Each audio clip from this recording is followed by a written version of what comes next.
This is the Senate of Virginia, Richmond, Virginia.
This is the Senate of Virginia, Richmond, Virginia.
Senate Committee Room, A305.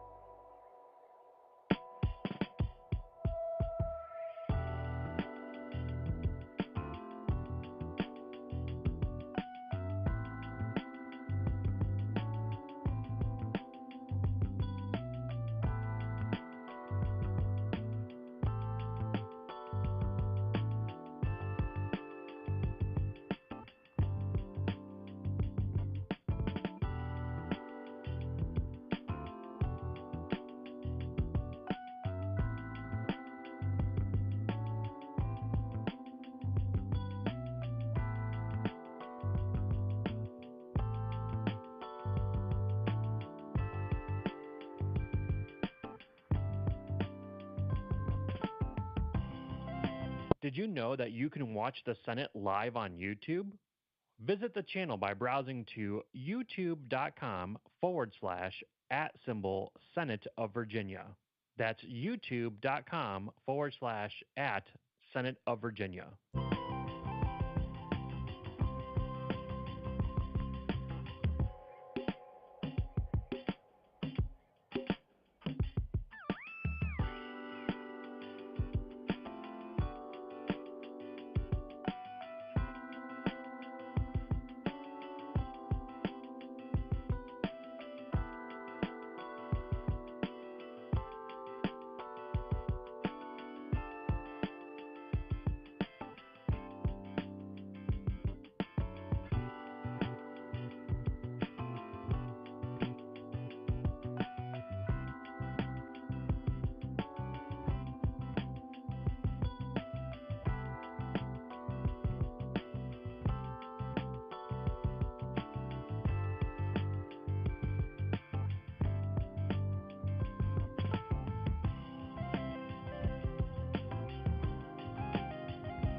Senate Committee Room, A305.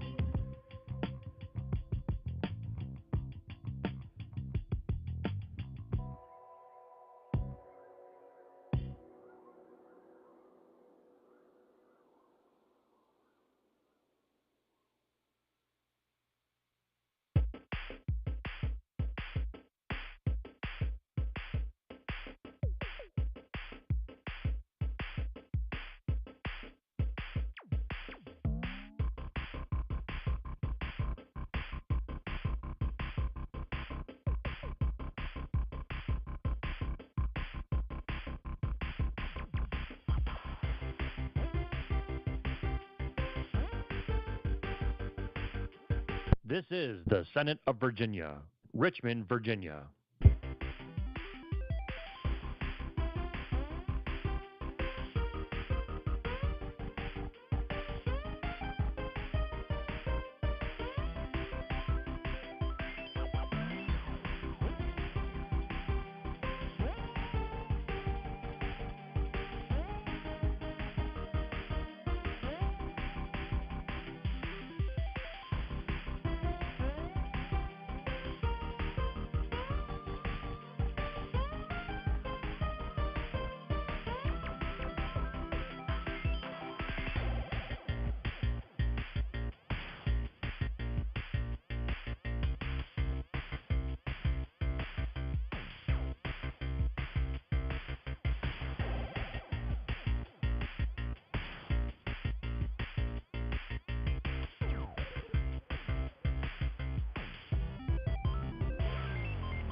This is the Senate of Virginia, Richmond, Virginia.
Senate Committee Room, A305.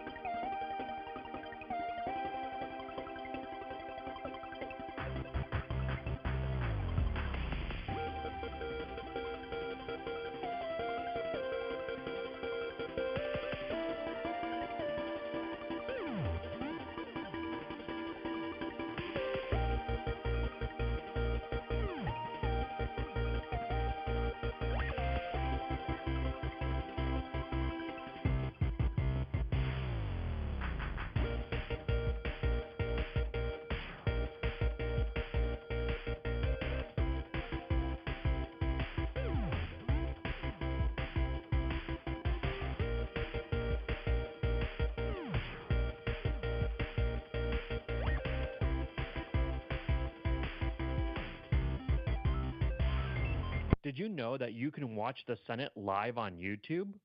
Visit the channel by browsing to youtube.com/@Senate of Virginia. That's youtube.com/@Senate of Virginia.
Senate Committee Room, A305.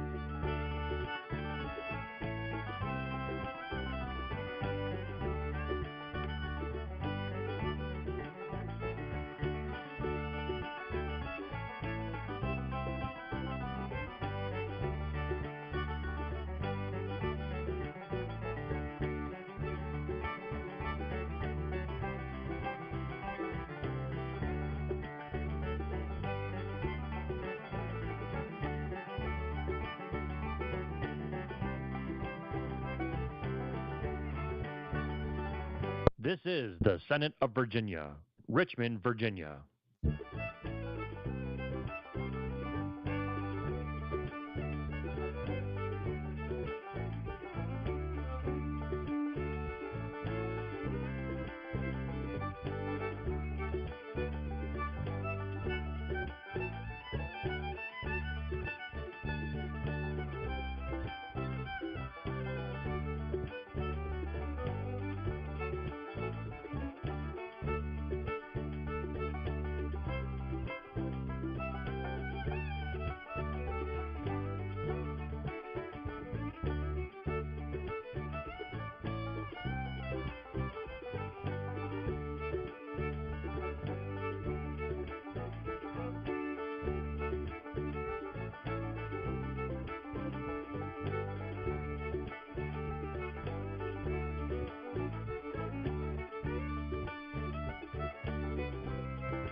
This is the Senate of Virginia, Richmond, Virginia.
Senate Committee Room, A305.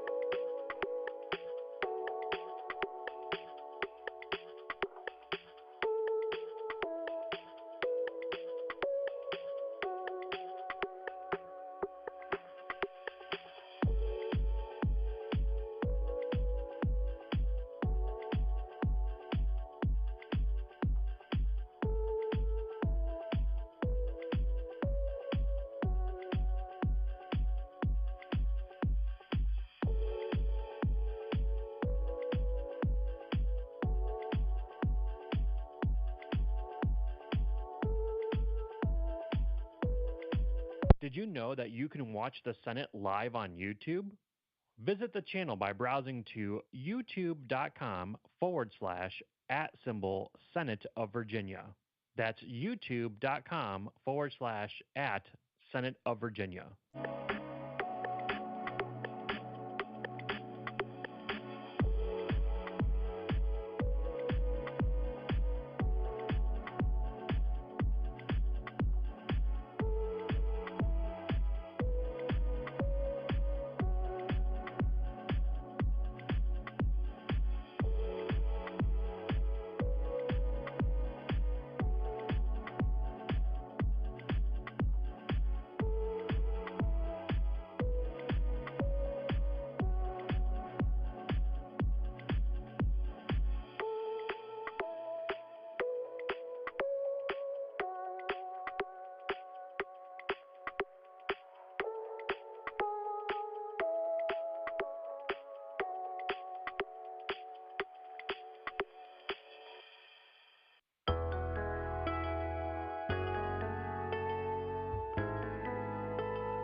Senate Committee Room, A305.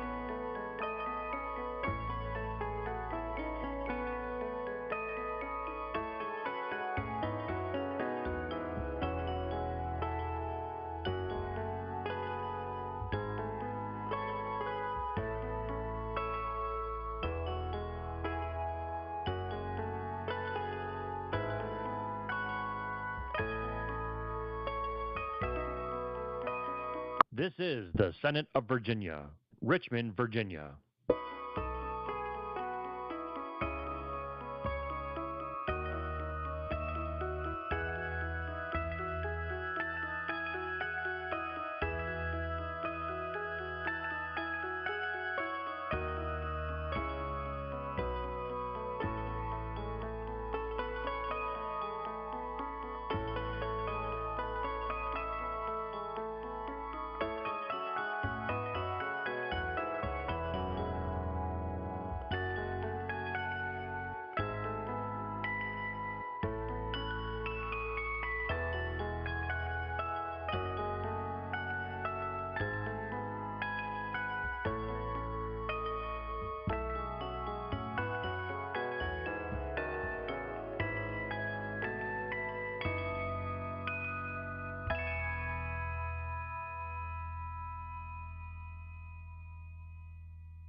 This is the Senate of Virginia, Richmond, Virginia.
Senate Committee Room, A305.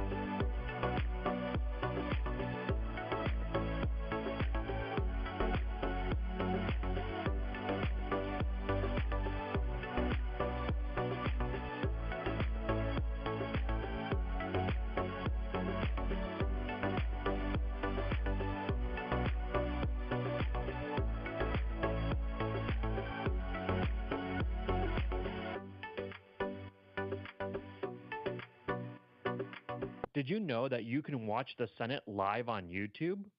Visit the channel by browsing to youtube.com/@Senate of Virginia.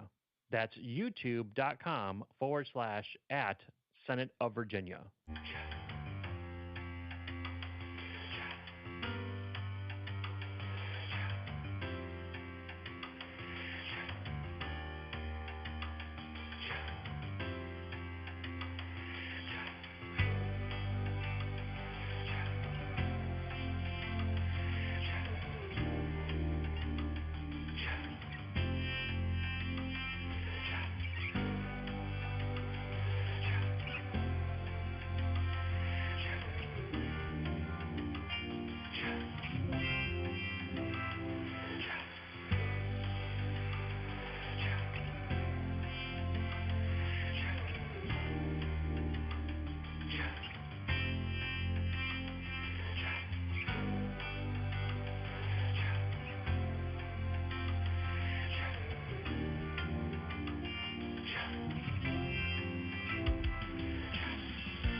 Senate Committee Room, A305.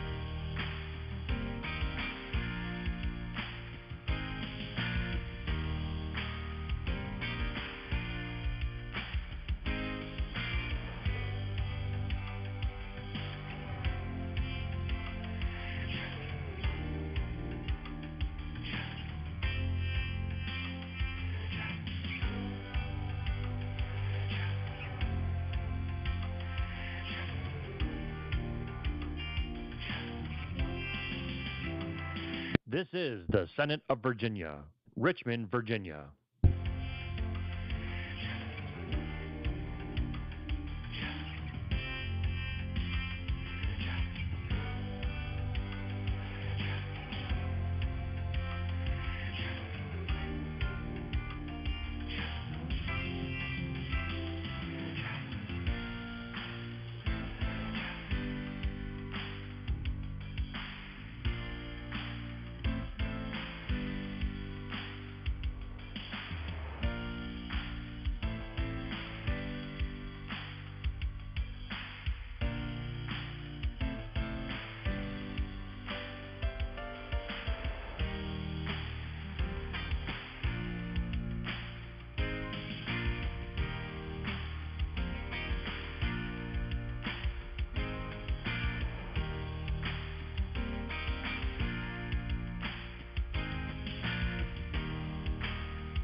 This is the Senate of Virginia, Richmond, Virginia.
Senate Committee Room, A305.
This is the Senate of Virginia, Richmond, Virginia.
This is the Senate of Virginia, Richmond, Virginia.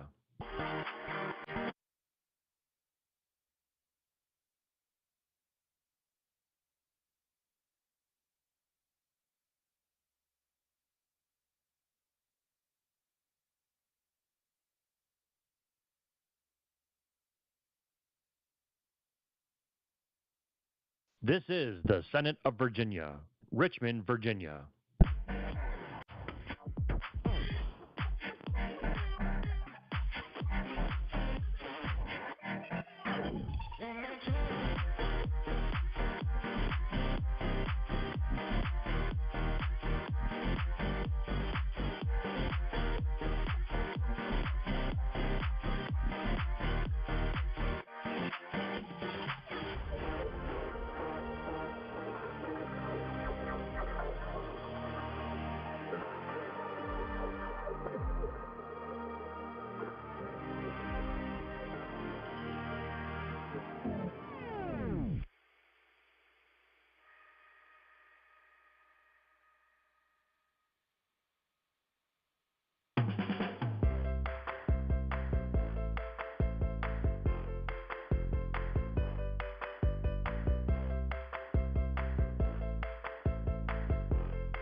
Senate Committee Room, A305.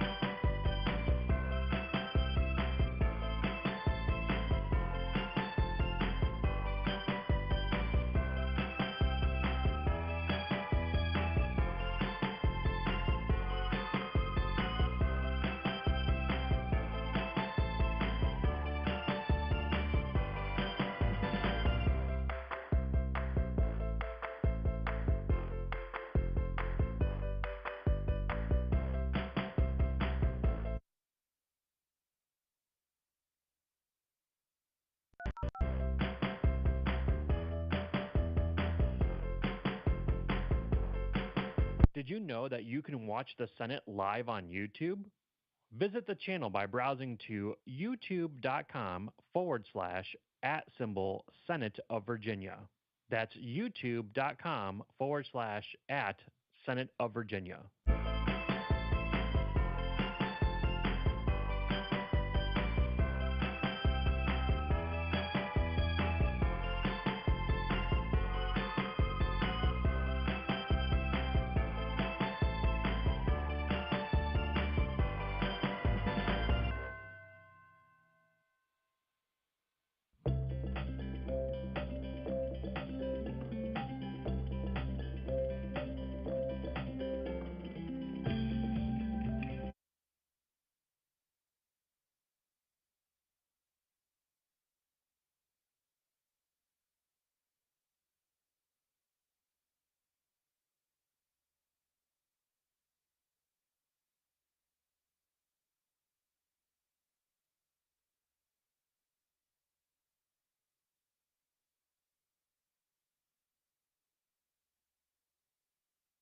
This is the Senate of Virginia, Richmond, Virginia.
Senate Committee Room, A305.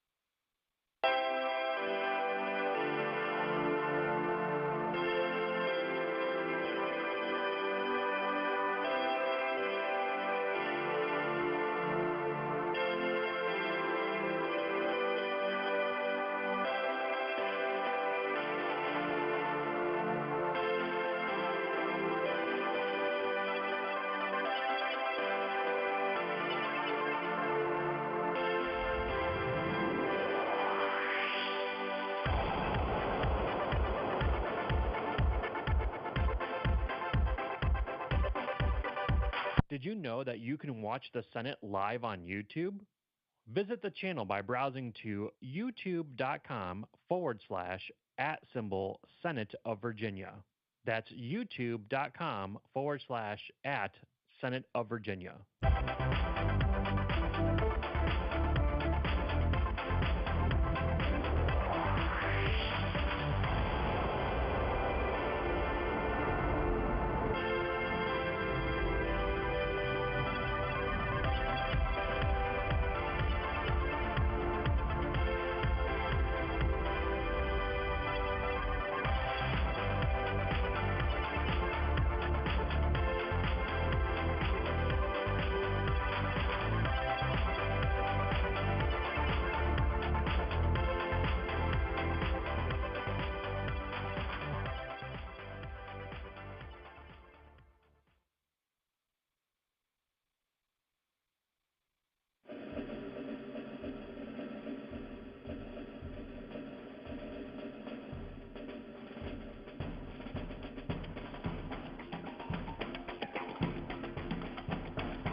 Senate Committee Room, A305.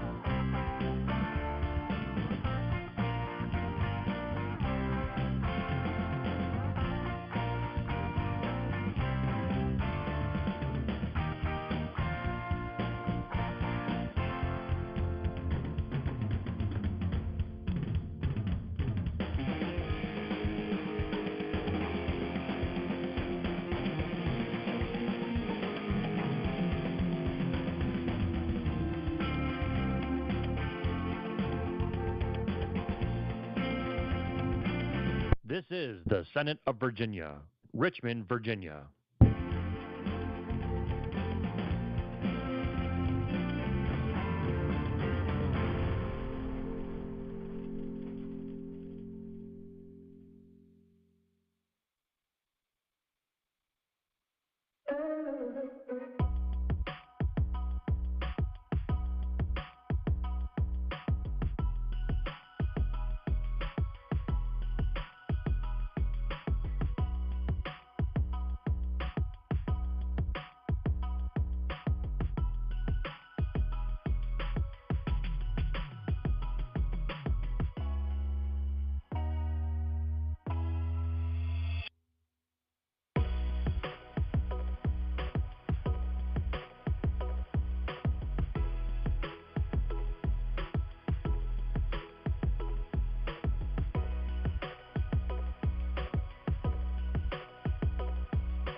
This is the Senate of Virginia, Richmond, Virginia.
Senate Committee Room, A305.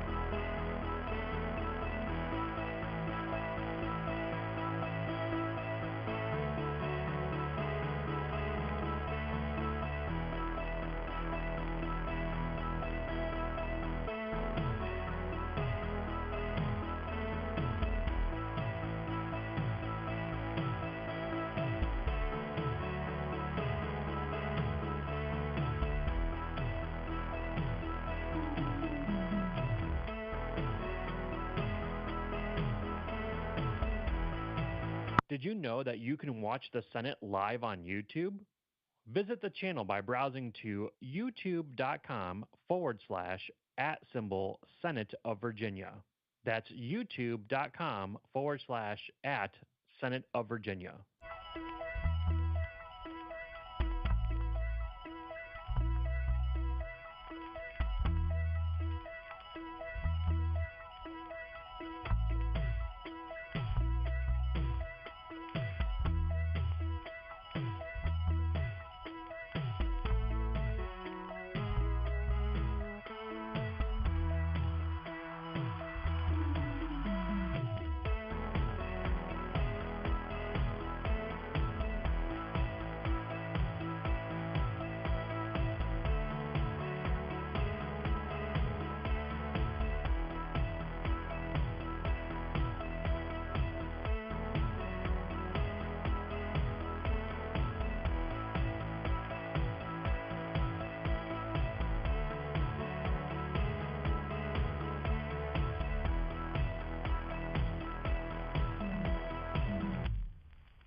Senate Committee Room, A305.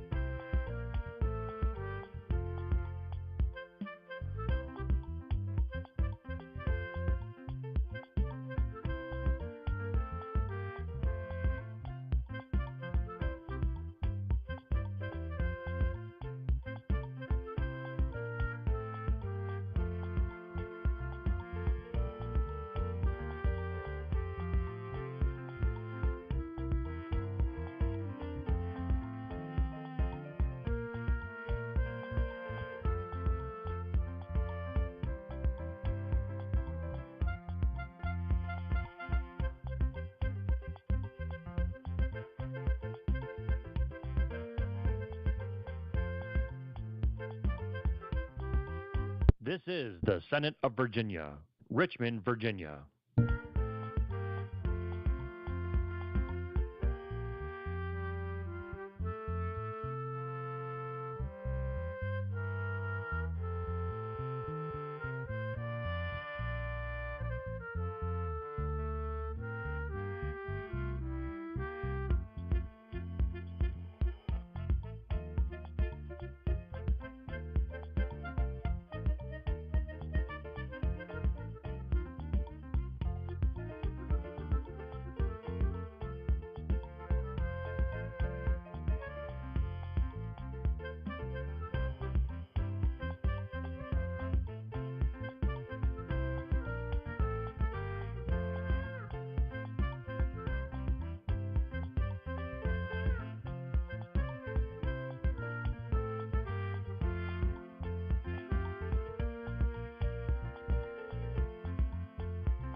This is the Senate of Virginia, Richmond, Virginia.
Senate Committee Room, A305.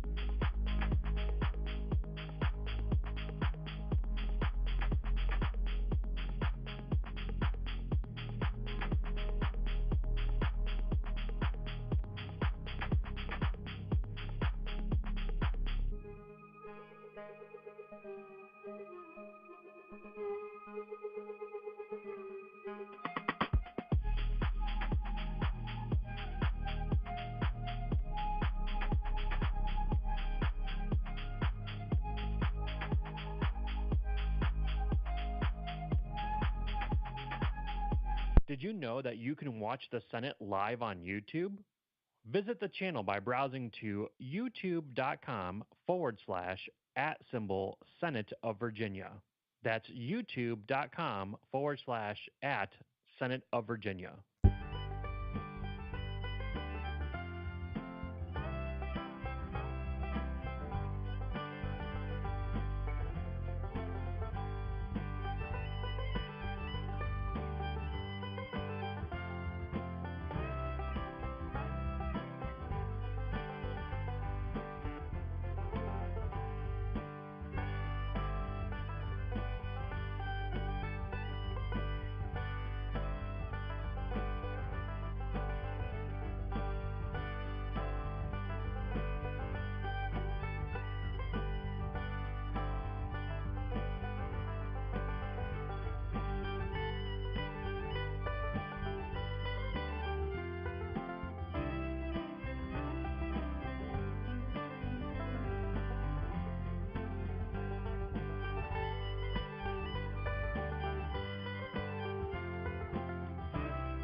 Senate Committee Room, A305.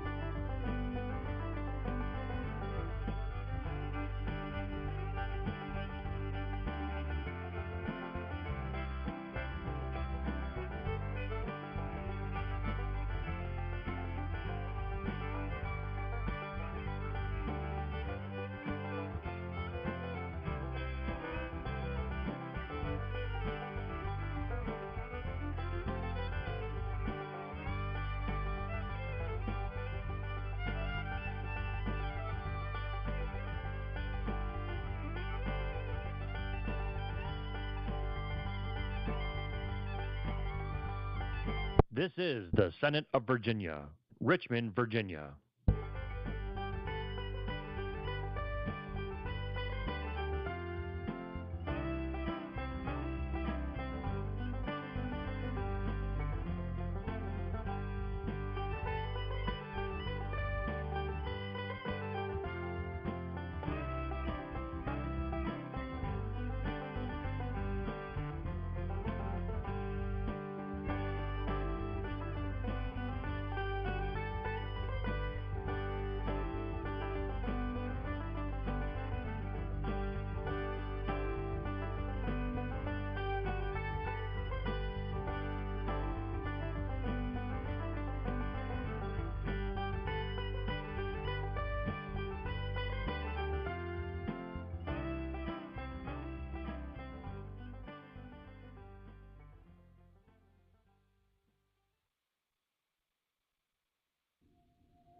This is the Senate of Virginia, Richmond, Virginia.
Senate Committee Room, A305.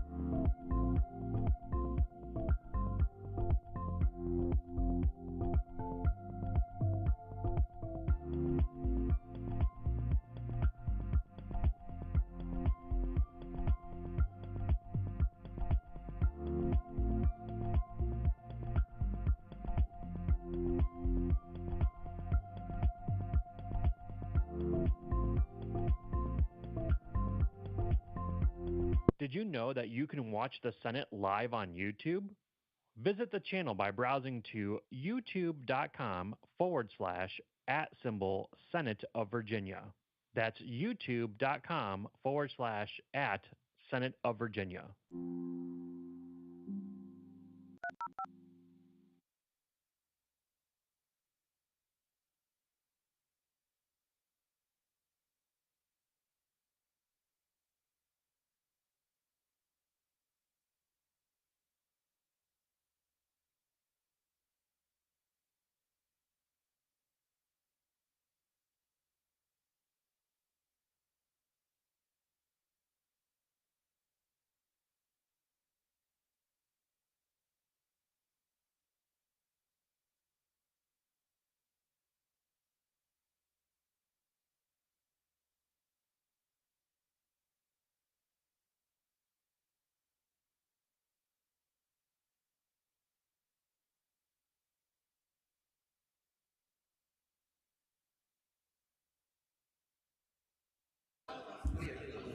You guys ready?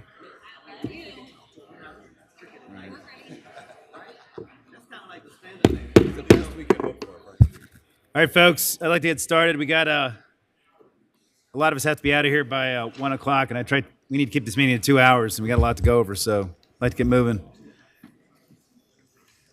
Yeah, I think we need to call the roll first, right?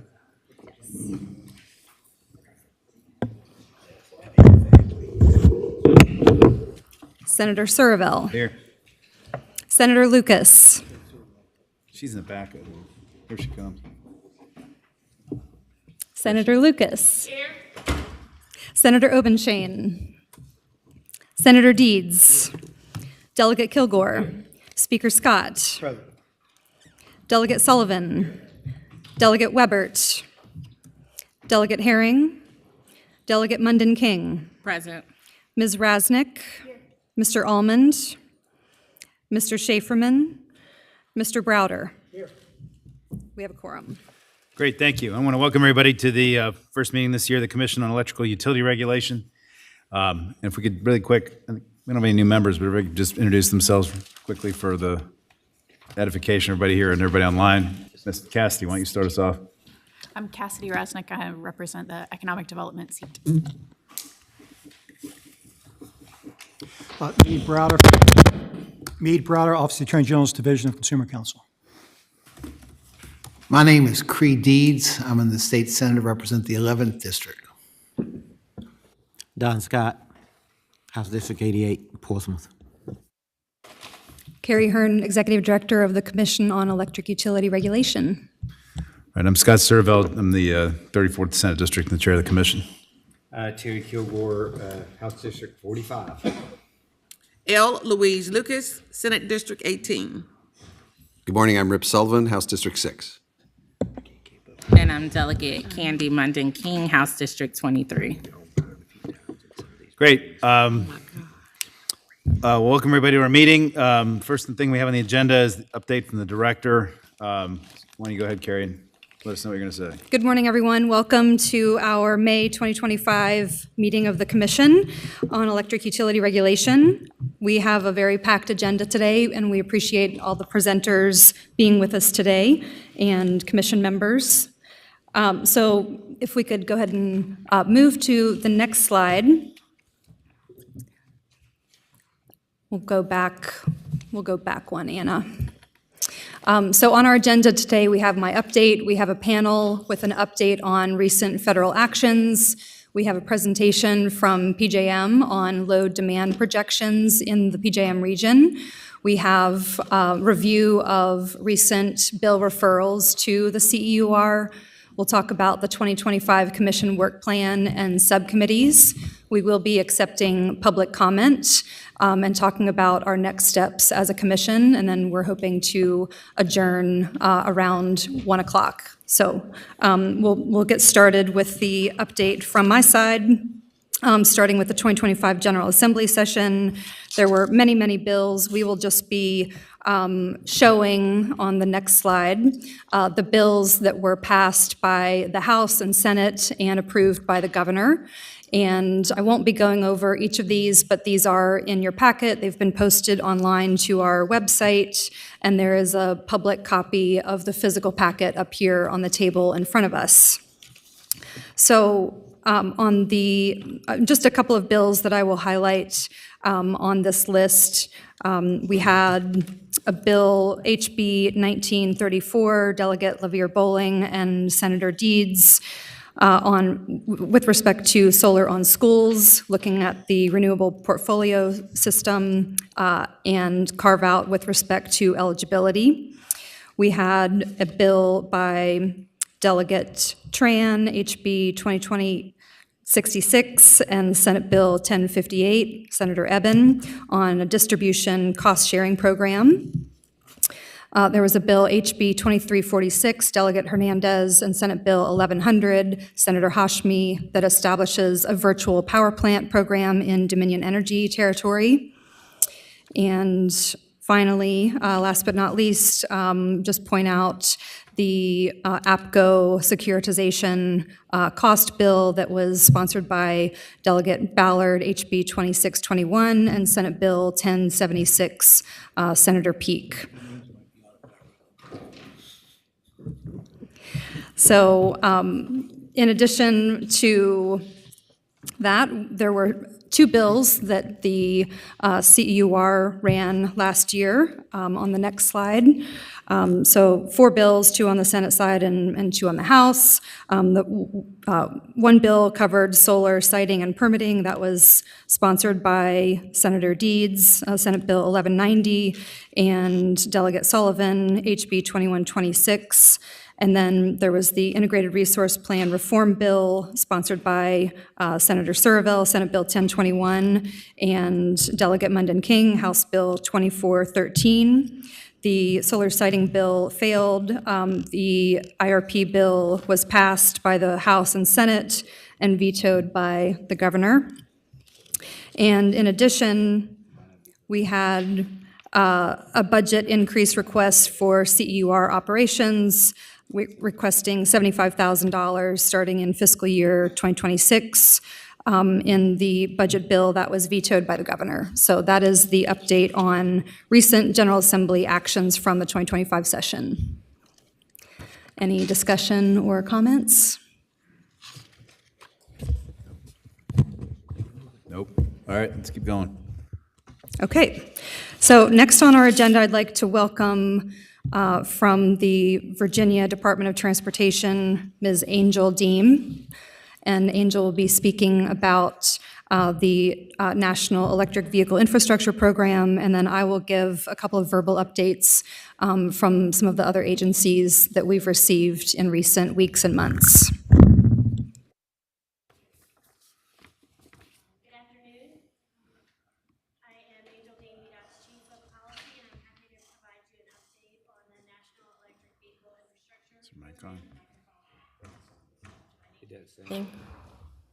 Am I good? Okay. There you go. All right.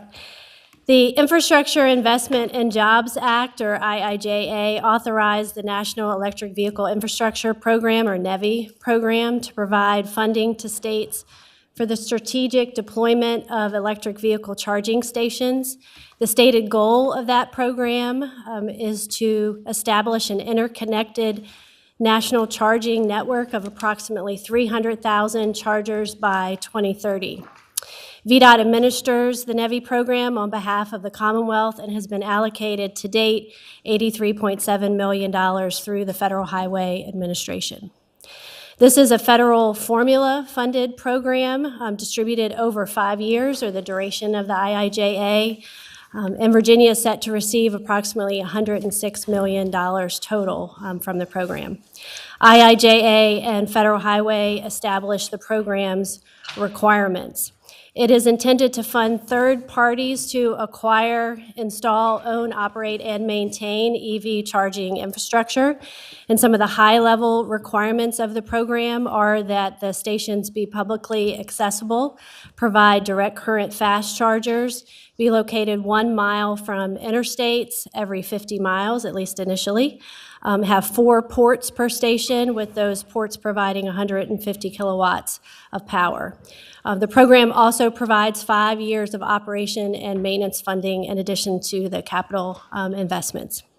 As with most formula-funded programs, it requires a 20% match, and the Commonwealth requires applicants to bring that match. So to meet the NEVI program requirements, VDOT developed and FHWA approved an EV infrastructure deployment plan that was approved in October of 2022. I would note that the final technical requirements for this program, which really inform our ability to put the money to work, were not released until February of 2023. So to date, VDOT has released 2 requests for funding announcements to award funding for charging stations. Station locations were targeted along federally designated alternative fuel corridors, so that's Virginia's interstates. Later, we designated additional state highway corridors. The first round of funding focused on interstates. We opened applications in July of 23 and closed those in October. We received 128 applications and were able to award 18 sites in March of 24 for a total of $11.3 million.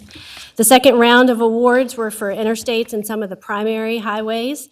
Applications opened in May of last year, closed in July.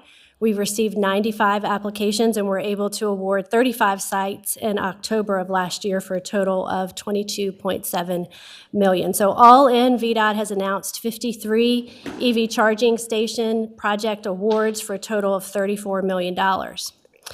However, recently, February 6th of this year, FHWA issued a directive to suspend approval of state electric vehicle infrastructure deployment plans. And as I mentioned, we had ours approved in October of 22. That means we can't proceed with implementation of the funding. That directive also rescinded the program's guidance, and it rescinded the ability to issue new obligations of funding. So as permitted by the directive, awarded projects that had both executed agreements and funding obligation could proceed.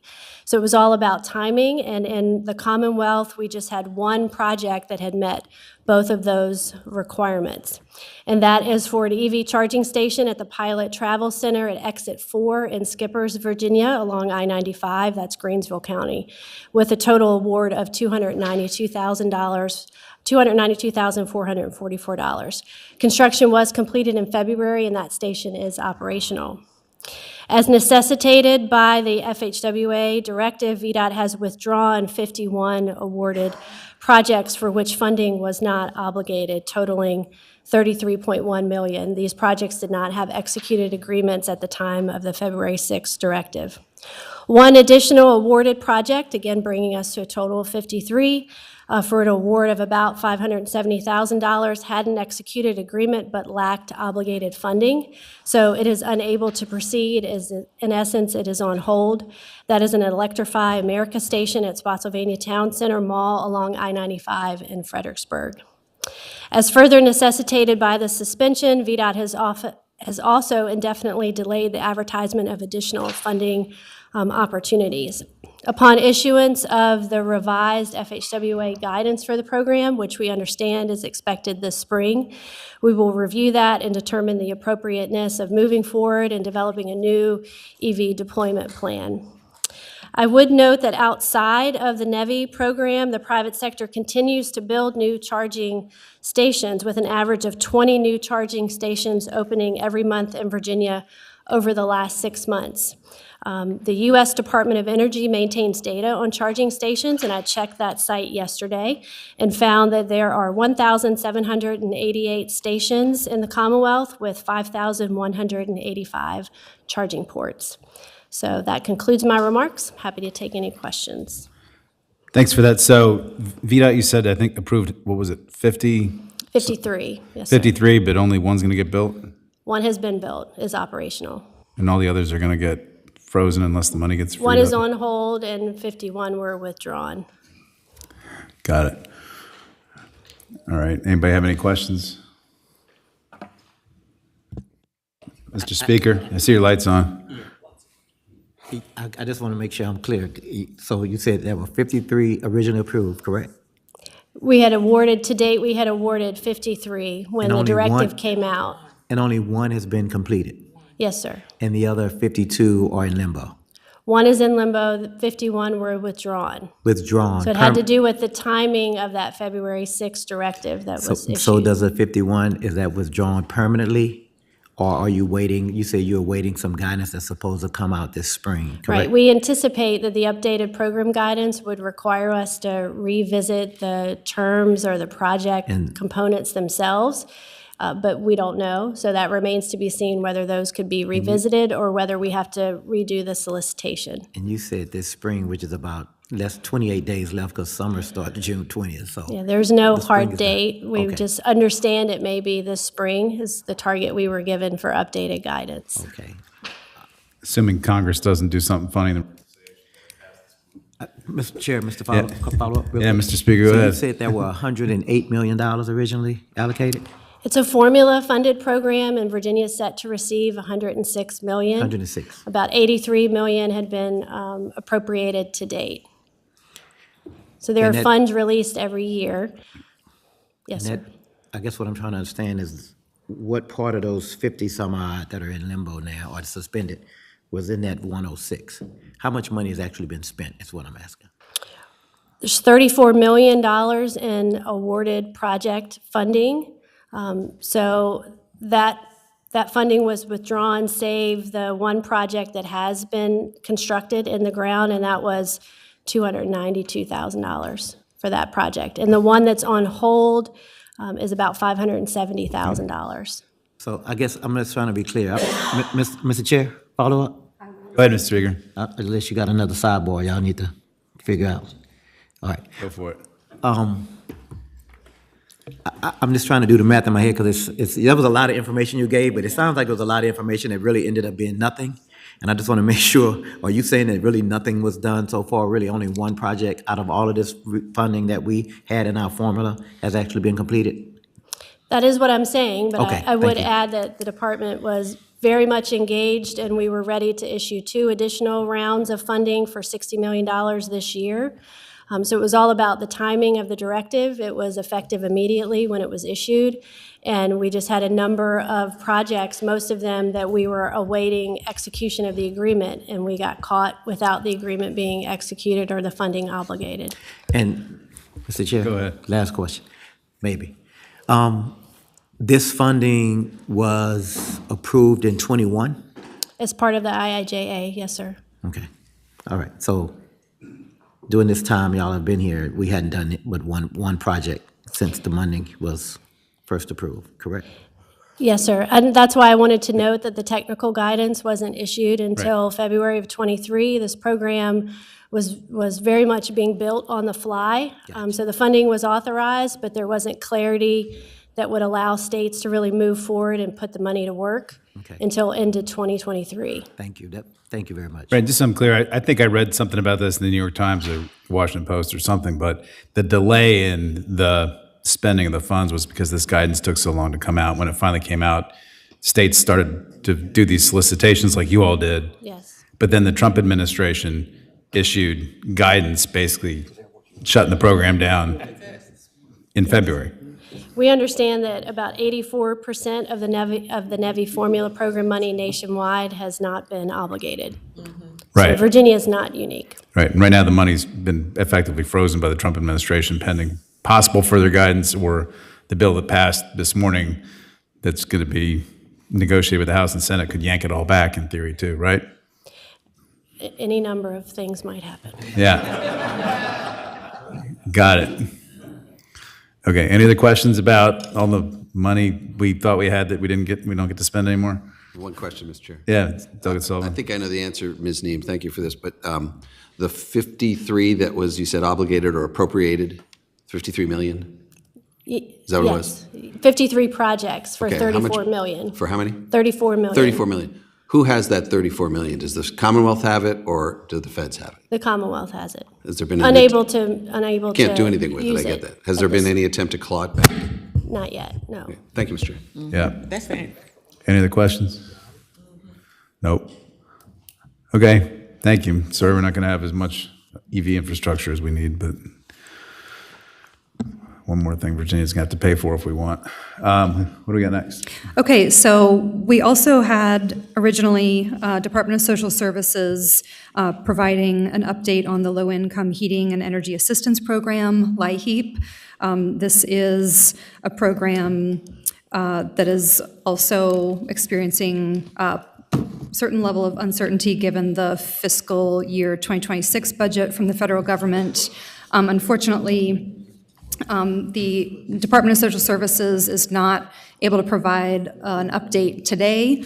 However, I did put in your all's packet a memo from the National Energy Assistance Directors Association, NEADA. For Virginia, this is about a little bit over $100 million annual appropriation that is a formula-based appropriation from federal government to state agency. And it benefits a little over 100,000 beneficiaries in Virginia each year. So I have a memo in the packet, but unfortunately we don't have a presentation from the state agency to give insights into the changes. So we can revisit this. I'm happy to pass along questions to the agency and facilitate a future presentation. Sorry. Just so I'm clear, the LIHEAP program provides utility bill assistance to 100,000 low-income Virginians so they can electrify, heat, and cool their homes, right? Right? That's correct. And- Summer heating and winter, Okay. I'm sorry, summer cooling and winter And heating. Virginia gets about $100 million a year from this program, right? Correct. Okay, and the money has been basically frozen as well, right? I am not aware of the status of the fiscal year 2025 money. The question is around future allocations for fiscal year 2026 and beyond. Okay, but has the administration, and the Trump administration sort of indicated they're going to either cancel or target or yank back a lot of this money, right? I'm aware that Mr. Chairman, aware that certain staff at the federal agency have been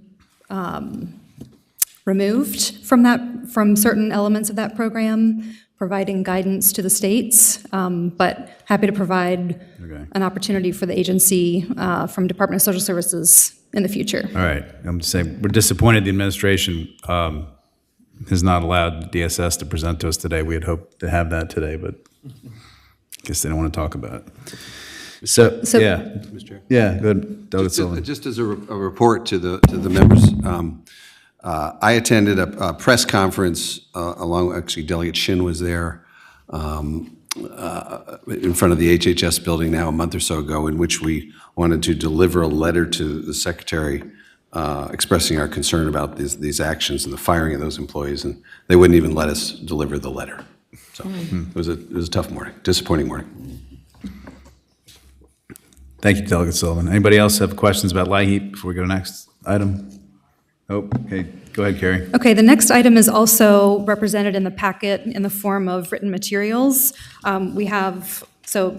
Mr. Chairman, you, Senator Serville, sent a letter to the state agency directors of the Virginia Department of Energy, the Department of Housing and Community Development, and the Department of Environmental Quality, and we did receive a written response. That detailed memo, again, is in the packet.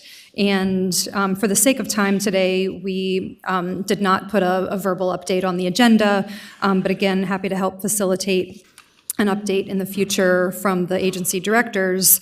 It's an extensive amount of information and detail, and I can say that our team has added up the volume of grants and commitments from the federal government to state agencies. And for these three agencies, the program represents a little bit over $1 billion. It is our understanding that many of these programs, like Solar for All and the Home Energy Rebates Program, are moving forward. And of course, there are certain programs that are undergoing review for auditing purposes, such as the Grid Resilience and Innovation Partnerships Program, or GRIP, that looks at, in Virginia, data centers and other energy-related infrastructure that serves data centers. So certainly something to continue to monitor. And at this time, happy to answer any questions based on what's in the memo. Carrie, I don't think the energy director, Director Davis, did not sort of specify in his communications exactly which of these programs might be currently on hold or not, right? Because the presentation we got at Senate Finance a couple days ago, I think they said about 2/3 of federal grant programs are on hold, I think. On hold, right. So it's not really clear to me how many of these are still actually going and not going. You highlighted a couple are going, but a lot of this could change over the next 12 months, right? Yes, Mr. Chairman, we did request a written update since the last memo came on March 19th, 2025. I've not received a written update to reflect any changes, but we'll continue to monitor, and again, happy to provide a work group update maybe in the summer. Any other questions? Yeah. Any other questions? Dougie King? Thank you, Mr. Chair. Just to be clear, I want to recap because I think some of this gets lost for folks who are watching online. Carrie, so what I'm hearing is that what was shared on March 19th from Director Davis is most likely incorrect? Mr. Chairman and Delegate Munson-King, I would not necessarily say that. I don't know the answer to that question. So we know that things are changing on a weekly basis, but we have not received an update to indicate any specific programs have changed since that March memo. Thank you. So just to confirm, so since this March 19th memo, there have been changes at the federal level that have taken funds from Virginia, and the director has not responded to you to let you know exactly what those are. He hasn't given us an update, I guess. If there is an update, he didn't give it to us. Thank you, Mr. Chair. Yeah. I can write him a letter, though, tell him to keep me posted. Maybe. Let me just text him. Yeah, do that. Let me just text him. Yeah, you can text him, too. I'll just text him. Text him, too. Okay. Any other questions on that? All right, what do we got next, Carrie? Okay, so Offshore wind? the next piece of our agenda, item number 3B, I'd like to invite our guest speakers, Mr. Bill Murray from Dominion Energy, Ms. Brittany West from the AES Corporation, and Mr. Carlos Class from SolarX up. And I would also like to invite Mr. Ben Norris from the Solar Energy Industries Association, who I believe is online, to provide a virtual presentation. So we'll start with Ben Norris from SEIA. And we have slides. If we could go ahead and share the slides, Jamie, and cue it up to the Solar Energy Industries Association slide. Okay, Mr. Norris, you have the stage. Thank you very much. Thanks to the Commission for both the invitation and for allowing me to present virtually. Get that volume up.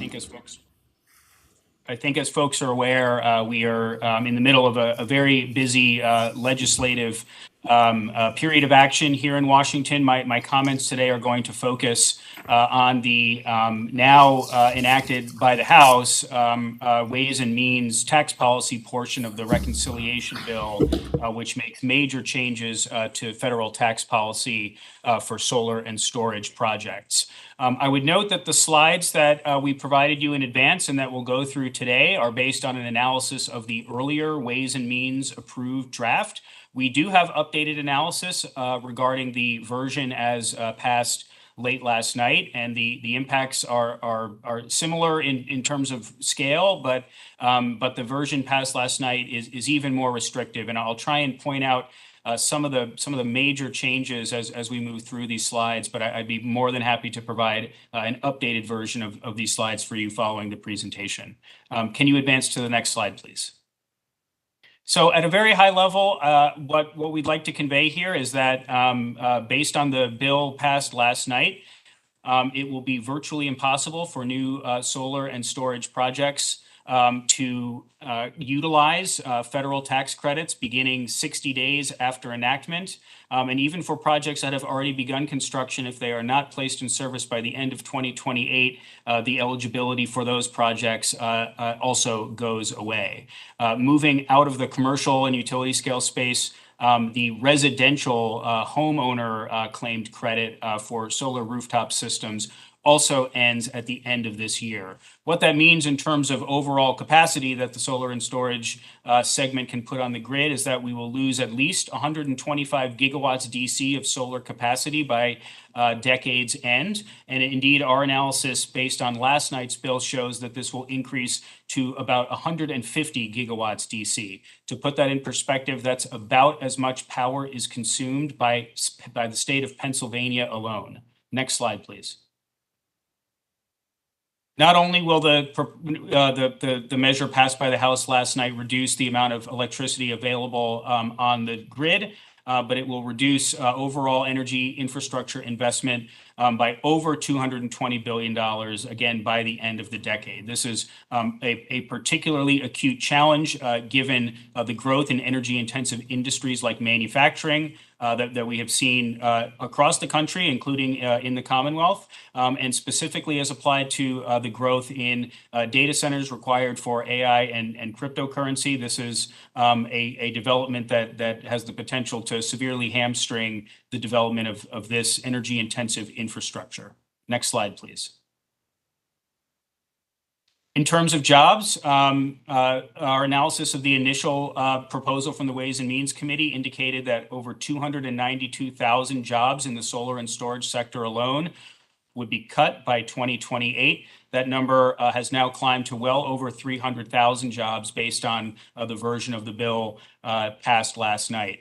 These are jobs in the manufacturing sector, in the construction and O&M sector for solar and storage, and it also very acutely impacts small solar developers who rely on that Section 25D homeowner tax credit. These are by and large small businesses, family-owned businesses, Main Street solar firms. We estimate that at least 84,000 jobs will be lost in this sector if the proposal passed last night becomes law. Next slide, please.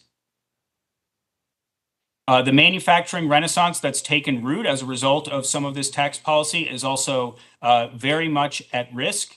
To give you just one sense to focus on the solar module manufacturing segment alone, we are projecting a decrease of somewhere on the order of 50,000 megawatts of solar panel manufacturing capacity. At the beginning of this year, the United States had all of the domestic manufacturing capacity it needed to meet its domestic demand. That will not be the case if the version of the bill passed last night is enacted into law. Next slide. In terms of what that means for factories beyond the solar module space, our early analysis indicated that 287 factories, including 60 new factories in the Southeast states, would be at risk of closing or never coming online. That estimate has now climbed to about 330 factories based on the version of the bill enacted last night. And you can see in the charts below how these break down in terms of geography and in terms of the amount of, in billions of dollars of investment in US manufacturing that is now at significant risk. Next slide, please. As briefly noted on an earlier slide, we are facing a period of unprecedented national demand growth. Solar and storage remain the quickest option to come online to meet this rapidly accelerating demand. And the white space indicated between the yellow line in this chart and the blue area below that are the lost capacity additions as a result of the policies passed by the U.S. House of Representatives last night. There is simply no other technology available to meet the rising demand that we're seeing all across the country on the timelines needed, other than solar and storage and other renewable technologies. Next slide, please.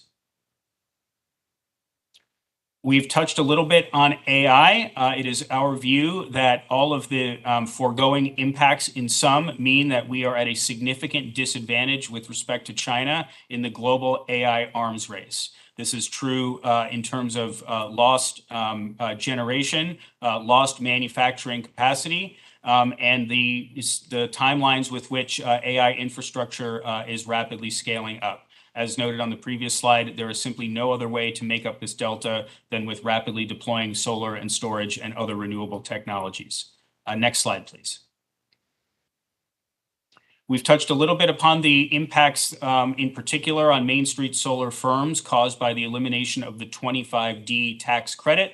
And you can see in the colored states on this map, those states which do not permit other arrangements like leasing or PPAs for residential rooftop solar. I would note that this model or this analysis does not take into account a particularly troublesome provision enacted or passed by the House last night, which would include a total prohibition on the leasing of rooftop systems. So in many respects, this slide doesn't tell the full picture. Eliminating the option to lease a commercial system will substantially impede the uptake of solar at the residential level if the bill passed last night is enacted. Next slide, please. This gives you just another sense of the job losses that are unique to that 25D residential rooftop sector, which we've talked about here. And as noted, we have some updated analysis on this front as well that we'll be happy to share. So next slide, please. Well, that concludes my presentation. We really appreciate the opportunity to make this presentation at this moment in time, and I'd be happy to answer any questions. Does anybody have any questions for the Solar Energy Association? Yes. Hearing lots of comments, not a lot of questions, though. Listen, that was a pretty dire scenario you painted. Just so I'm clear, is the main reason this is all happening because of the what would be the repeal of the current tax credits that are available for solar?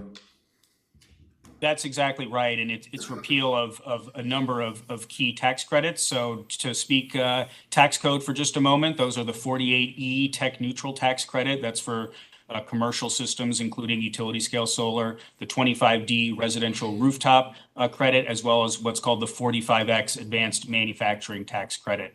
In addition to what we view as functional repeal, there are some elements in the proposal last night that remove the ability to transfer or sell these credits after a period of years. And there are also substantial limitations on what are called foreign entities of concern that would essentially require a decoupling of every element of the solar and storage supply chain from certain foreign-owned entities. And so I know that right now schools are capable of taking advantage of these tax credits, which is one of the big innovations that came about a few years ago when the laws were changed. You're telling me also now, I guess, that schools, churches, other entities that formerly were not eligible for tax credits but now are, they will also not be able to use these tax credits going forward as well, right? Well, it's a little more complicated. The so-called direct pay provisions that you're referring to, Senator, are intact. Those were not addressed in either version of the bill. But in order to receive direct pay as a school or another applicable entity, there has to be a credit generated in the first place. And we believe, based on the new deadlines in the bill, that no new credits can essentially be generated for facilities that begin construction 60 days after enactment, that there will be substantially fewer credits to generate the direct pay that schools, churches, rural electric co-ops have been able to utilize to before the passage of this bill. Okay, thanks. Want to make sure we're clear about that. Mr. Speaker has a question. Mr. Chair, So thank you for this. So all of this, these cuts, someone is going to benefit. Who will benefit? Is it the carbon? Is it coal? Is it natural gas? Because the energy is still going to have to be produced. We're just not going to be producing it this way. So who benefits from this, and who's pushing this? I mean, we know it's not been enacted yet. The Senate may kill it, but I'm just wondering who benefits. Thanks. Well, Mr. Speaker, as I'm sure you're aware, the principal goal behind this reconciliation effort is to extend the Tax Cuts and Jobs Act from 2017, making sure that entire basket of tax cuts extends further into the future. Where we've been focused as an industry, of course, is on the substantial losses that we project in terms of jobs, in terms of deployment, and in terms of the U.S. manufacturing base. Those are the things that are really at risk here, and we're going to strongly urge the U.S. Senate to make some different choices when they consider their version of this bill. Speaker, is that an answer? No. I didn't think so. I think Delegate Kilgore, I'm sorry, Sullivan's in the queue, was in the queue. Are you still in the queue? And then we'll go to Kilgore after that. Yes, thank you, Mr. Chair. Mr. Norris, the tax credits you talked about, you reeled off some of the code sections, one of which was 45X, but my question is directed at all of them. Is it only solar that benefits from these tax credits, or do other manufacturing or energy producing processes also? 45X, I think, for instance, is an advanced manufacturing tax credit. Is that just solar, or will there be other industries affected by this? No, it's not just solar, and that's a really important point. 45X in particular provides incentives for solar component production, wind component production, battery energy storage production, and critical mineral production as well. Critical minerals in particular, as you're well aware, are key inputs into a number of different technologies, electronics, semiconductors, magnets, et cetera. So no, this is something that extends far beyond the solar and storage space. We, of course, have been most keenly focused on those provisions, but we've also been working with our allies in some of these other spaces to try and understand the impacts more holistically. Thank you. Thank you, Mr. Chairman. Okay, Delegate Kilgore. So the question I have, so are these projects not economically viable without, Are these projects not economically viable without the tax credit? At a high level, although it will always depend project to project, the answer is yes.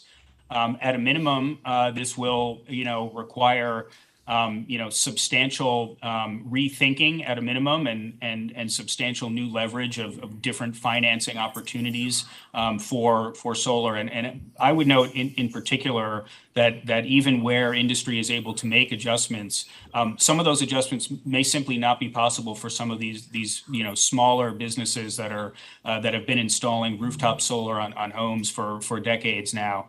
These are entities that don't have fleets of lawyers and lobbyists and economists and accountants at their beck and call. We're really, really deeply worried about some of these companies and whether they'll be able to survive past the holidays.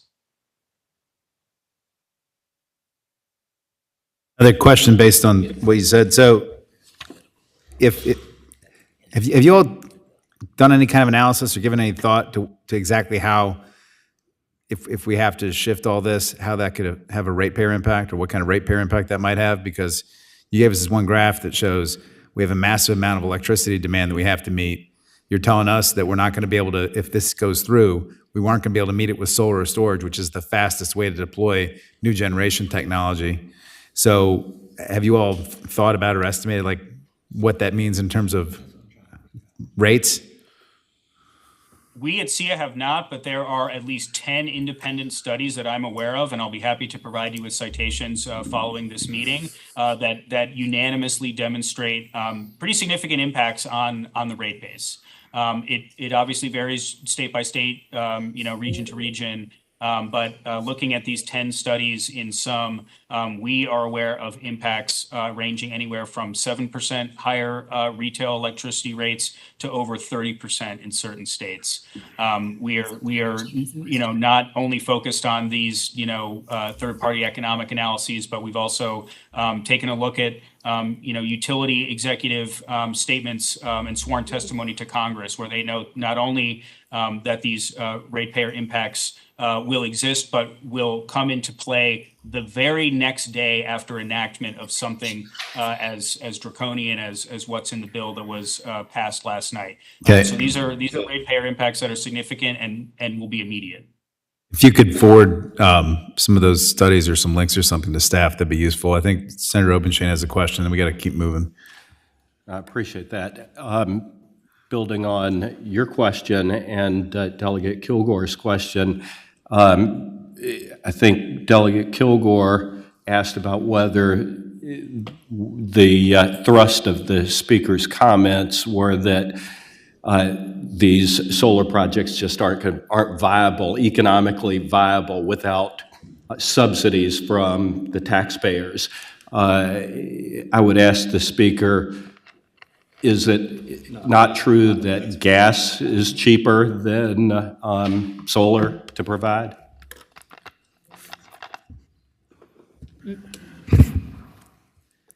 If we're looking at the impact on the ratepayers? Yeah, the presenter. Not the honorable. Question to Mr. Norris. Yeah, I'll give you an answer. Lord High Speaker of the House of Delegates. If he wants to answer, I'm more than happy. Senator, Go ahead. The general answer is no. Solar, even on sort of a levelized cost of energy basis, i.e. removing policy supports for all technologies, is at least cost competitive, if not cost preferable to natural gas in virtually every part of the country. That's not uniformly true. But one of the other key things that we need to keep in mind is availability to market. New natural gas turbines have some substantial supply chain constraints that they are facing right now. New gas turbines simply won't be available until the end of this decade at the earliest. Demand is rising today and pressures on ratepayers are increasing today. That's why removing solar and storage as a viable option today is going to be so detrimental to our energy mix and to our economy as a whole. All right. Thank you for the presentation. Appreciate the information. It was very helpful. Who do we got up next? Mr. Chairman, next we have Bill Murray. Mr. Bill Murray from Dominion Energy, and I'll invite my next panelists to please come up and sit at the table so you're ready to go. Morning, Mr. Chairman. So I've just got two slides for this section. First is asked to give an update on the Coastal Virginia Offshore Wind Project. I was just down in Virginia Beach this morning. This slide reflects some disclosures we made as of our earnings call May 2nd and a concomitant filing with the State Corporation Commission, quarterly construction update. Senator Lucas and Delegate Hayes' offshore wind legislation from 2020 require quarterly construction updates, so the cadence is sort of a May, August, November, February filing. 55% complete. It's probably a little higher than that now, a little closer to 60. There are 176 turbines in the project. We've now installed, as of this morning, 90 of the monopiles.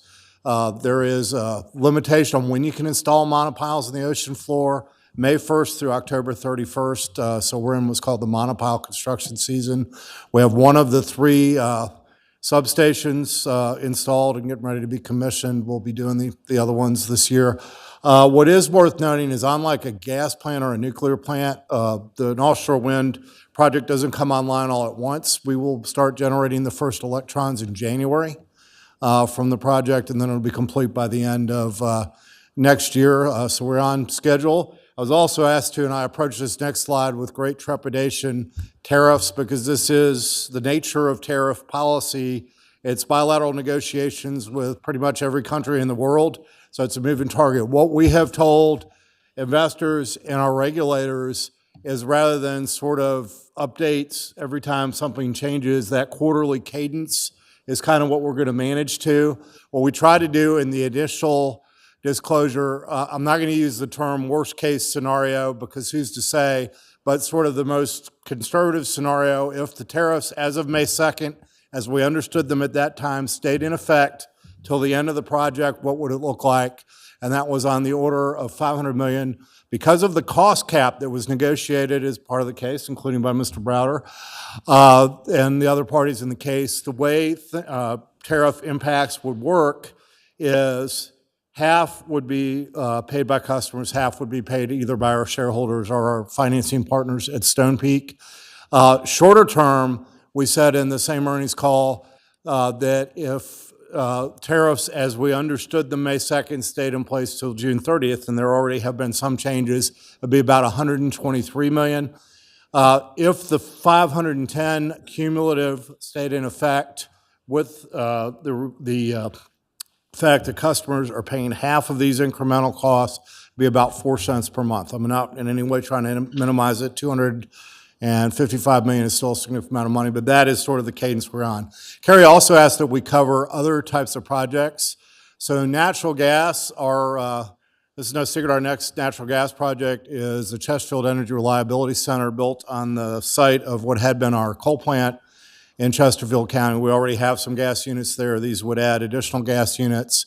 It is the turbines are domestically sourced, but have some foreign components. So we're sort of going through trying to understand what that would look like. Having something domestically sourced doesn't mean you don't have content in the domestic product that has some tariff effects. So we're looking at that. Near term on substation transformers, that was another thing Kerry had asked about. We have been, for some of the supply chain reasons that were alluded to by the previous speaker, we have been trying to buy substation transformers in advance. And in fact, we're in a world now where when a hurricane hits another utility or some kind of major storm, they're as likely to ask you for transformers as they are line workers because of the supply chain. We've got a pretty good inventory. It's not infinite, won't last forever, but we've got some short-term mitigants of just things we have in hand. And so that's sort of an update. There was discussion of the tax bill on the offshore wind project. Given the end of 2028 in-service date in what was called the manager's amendment that passed last night, and I will give this caveat. I've learned in working at Dominion that both with major storms and federal tax legislation, always caveat your initial take the morning after and say, based on our first look, it would not have an effect on CVAL. It is worth noting CVAL was not an IRA project. It was in the pipeline well before the IRA was passed. We felt it made economic sense without that. It certainly does help mitigate customer costs, the production tax credit, but our read of what passed the U.S. House last night, again with a caveat it's not going to the Senate, is that the CVAL project itself would not be affected. So with that, I'll be happy to answer any questions on offshore wind, and if not, I'll be back up for the affordability panel. Bill, so you all also purchased a new, a lease for a new area down there, new wind turbine area down there, right? Yes, sir. And so, given the recent actions by the Trump administration, you're not going to be able to construct anything there, is that right? What I will say is in any of our integrated resource planning, no additional offshore wind was shown or contemplated until the 2030s. Right, but the current administration seems pretty hostile to wind. So even if you wanted to try to meet the demand gap that we've been shown, if solar gets shut down, whatever, isn't it true that like basically Trump administration is not going to be allowing any additional offshore wind? I can't remember if that's just something they've said or if there's something in an executive order or something about that. So while it is true for additional lease areas, there's certain quarterly reporting that you do. We have always contemplated that we would finish the first offshore wind project before contemplating any others. There's some optionality on additional projects in the future. Those have very long lead time. To put that in perspective, we got the CVAL will come online in 2026, end of 2026. We got that lease at the very end of the McDonnell administration. So there's just a very long lead time. And I'm in no way minimizing the importance of presidential administrations. But like most energy projects. But my point is it's not even an option anymore, right? What I would say, we have no announced plans to do additional offshore wind in this decade, but that's got a long tail on it. And CVAL bridged, I would have to count several presidential administrations, any large-scale energy project, whether it's natural gas, nuclear, offshore wind is going to bridge multiple administrations. Yeah, I would also note for everybody present here and also online, these presentations are online, right? Yeah, there's a bunch of other slides in here, updates on. We'll get to those in the next panel after this one. Oh, okay. Yeah, I'll get so to he'll some come of them back. and some are for your reference. Okay, got it. Any other questions based on what he just presented? Nope. Oh, Sullivan, sorry, I can't see the queue very well with my laptop here. Go ahead, Rip. Thank you, Mr. Chair. Mr. Murray, I want to get back to phase 2 again, and I understand the long lead time, I get that. But never say never, as I understand just from reading headlines, I have no inside information on this. The Trump administration has backed off and now approved the New York project based on some lobbying from the governor of that state and presumably industry. Have any efforts been made with respect to the Virginia project to get the Trump administration to change its mind, either from the administration or from Dominion? I will say first on I think you're referring to the Equinor project, sometimes called Empire Wind. We're not the developer of that project other than just reading media or industry trade reports. That project was at the very beginning stage of construction. Our project, as I just showed you, is more than 55% complete. They received several weeks ago what was called a stop work order. This week they received a presidential order authorizing them to resume construction, which I believe they have done. In terms of our project, the project was fully permitted. May 1st, as I mentioned, was the monopile construction season began, and we have installed a number of monopiles since May 1st and are proceeding ahead. Thank you, Mr. Chair. Just to follow up. Go ahead. But Mr. Murray, my question was CVOW 2, which I know is still way off in the future, but clearly imperiled under current federal administration. To your knowledge, has the governor or anyone at Dominion made a pitch to the federal government or to the president to keep its hands off? Well, again, CVOW I'll 2? refer to our 15-year plan. The way we sort of have any discussion of additional offshore wind, there's nothing in our capital plan or integrated resource plan in the 2020s for additional offshore wind. We are laser focused on completing the project we have. There are additional leases as options. We are looking at several decades worth of increased energy demand and therefore have several decades worth of projects of all types to consider. Okay, Senator Lucas, you got a question? Yes, thank you, Mr. Chairman. Mr. Murray, I was there the day that those monopiles came in, and that's an amazing sight to see. So how far along are we now in getting those down? So there's 176 total, and we just did the 90th this morning, so a little over half. So the monopiles actually track pretty well. I don't know that this cadence will always stay the case, but pretty well with the overall project. We're describing the overall project as of May 2nd, it's 55% complete. If we were to, we're sort of refreshing that number every time we hit a 5 or a 0, so we're nearing 60% completion. Yeah, if you haven't gone out to see them, they're really amazing and how big they are. So. Yeah, let anybody on our team know. The summer is the good time to go out there. Could you repeat that number again? You could repeat that number? What was the number? How many? 90. Of the 176 turbines, we've installed, I believe, 90 as of this morning. Yeah, we might need to take a field trip. All right. Yeah. Okay, we need to keep And that's moving. just the monopiles. That's the turbines come next. You get all the monopiles in first. Got it. All right. We need to keep moving. Thank you, Mr. Murray. Thank you. Okay, Ms. West, you're up.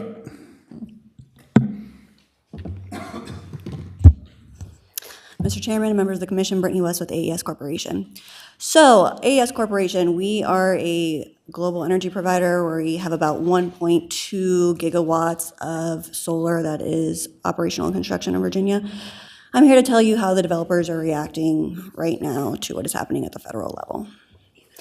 It is not good. So before we get into it, if you're an independent power provider, in order for us to build these projects, they're range in the tens of millions of dollars to the hundreds of millions of dollars. We have to go get financing. It is really risky to invest in America right now, and banks notice that. We have high treasury costs, high yield treasury costs. We have interest rates, stocks markets down. So what does that mean for developers? Budgets are getting slashed. We are no longer in a time of abundance. We are looking to go, and there's areas of certainty. and predictability. Unfortunately, Virginia is not one of those places. Despite the VCA, despite the great demand that exists here, we can no longer build, and you all know this. So, developers are now taking their limited budgets because what is happening in order to determine if you can build a project in Virginia within PJM, you have to invest a couple $1,000,000, and those are just sunk costs. You have to get the land under option, and you have to go through the interconnection process. Then you can determine if the project might actually be viable. Because we're now working with limited budgets, we are going to other states. We're going to Texas. We're going to Georgia. We're going to Mississippi. We're going to go to New York. This is not just AES, it's the development community as a whole. What is also frustrating, and is very scary, is you all know there's a capacity crisis going on, right? So what is available right now, as we know, to get in the ground immediately, it's your solar, it's your batteries. I will just remind everyone, if you want to do gas, we're an energy company. We believe in all the above. If we want to do gas, that's great, but it's a 5-year wait list for the energy or the components. You have very limited suppliers. You want small modular nuclear reactors? That's fine. It's not going to be until 2035. They tried to do an SMR case in Utah. It was 43% over budget. They had to cancel the project. That was 2023. So right now the question is, what can we get in the ground now? It's going to be solar. It's going to be batteries. If you want developers to start looking at Virginia again, we got to bring some predictability to the process. We got to shorten the timelines for permitting. Otherwise, we have an issue. So, any questions? That's my presentation. Any questions for Ms. West? Nope. Oh, Delegate King. Thank you, Mr. Chair. Just one question, actually asking you to reiterate, because I think I heard it here. Could you share the timelines for solar versus other types of projects? Yeah, it all depends on the permitting, but assuming we get our permits, and depending on the size of the project, it could be, let's say, like 9 to 10 months to bigger size, about 1.5 years. Depending on permits, mostly. Construction's pretty quick. And we have a good building season, and like, say for New York, you can't build half the year, but in Virginia, you can pretty much build most of the time. Thank you. Any other questions? Nope. Okay, thank you, Ms. West. Thank you. Next up, we got Carlos Class Solarics.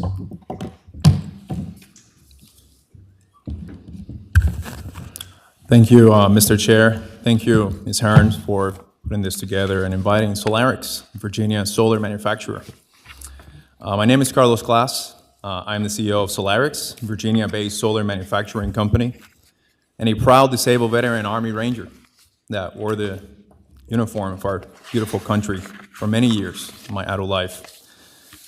Commitment to serve is now in a different uniform. After service to our country, I traded one uniform for another, that of a manufacturer, of a builder, and someone who believes in Virginia does not need to wait for permission to lead. We just need the tools to build.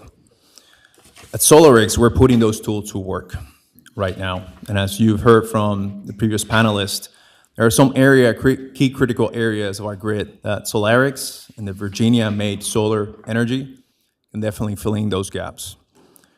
So who is SolarX? I'm sure you've all heard about SolarX at some point. Well, we're an American-owned and American-operated company headquartered in Bedford County. This December, we will begin manufacturing the next generation of solar modules, revitalizing a 430,000 square foot facility, once shuttered, now being reborn in Virginian hands, Virginian ingenuity, and Virginian steel. Okay. This facility left 875 unemployed people out in the streets in Bedford County. And in phase one of our project, we've already invested $35 million. We've already hired over 150 contractors. Phase one is 200 employees. As you may have heard, I've had here 7 denials for every single type of incentive that Virginia has to offer, including 7 denials from the director of the Virginia Economic Development Program, that because what we're producing is solar, we don't qualify for it.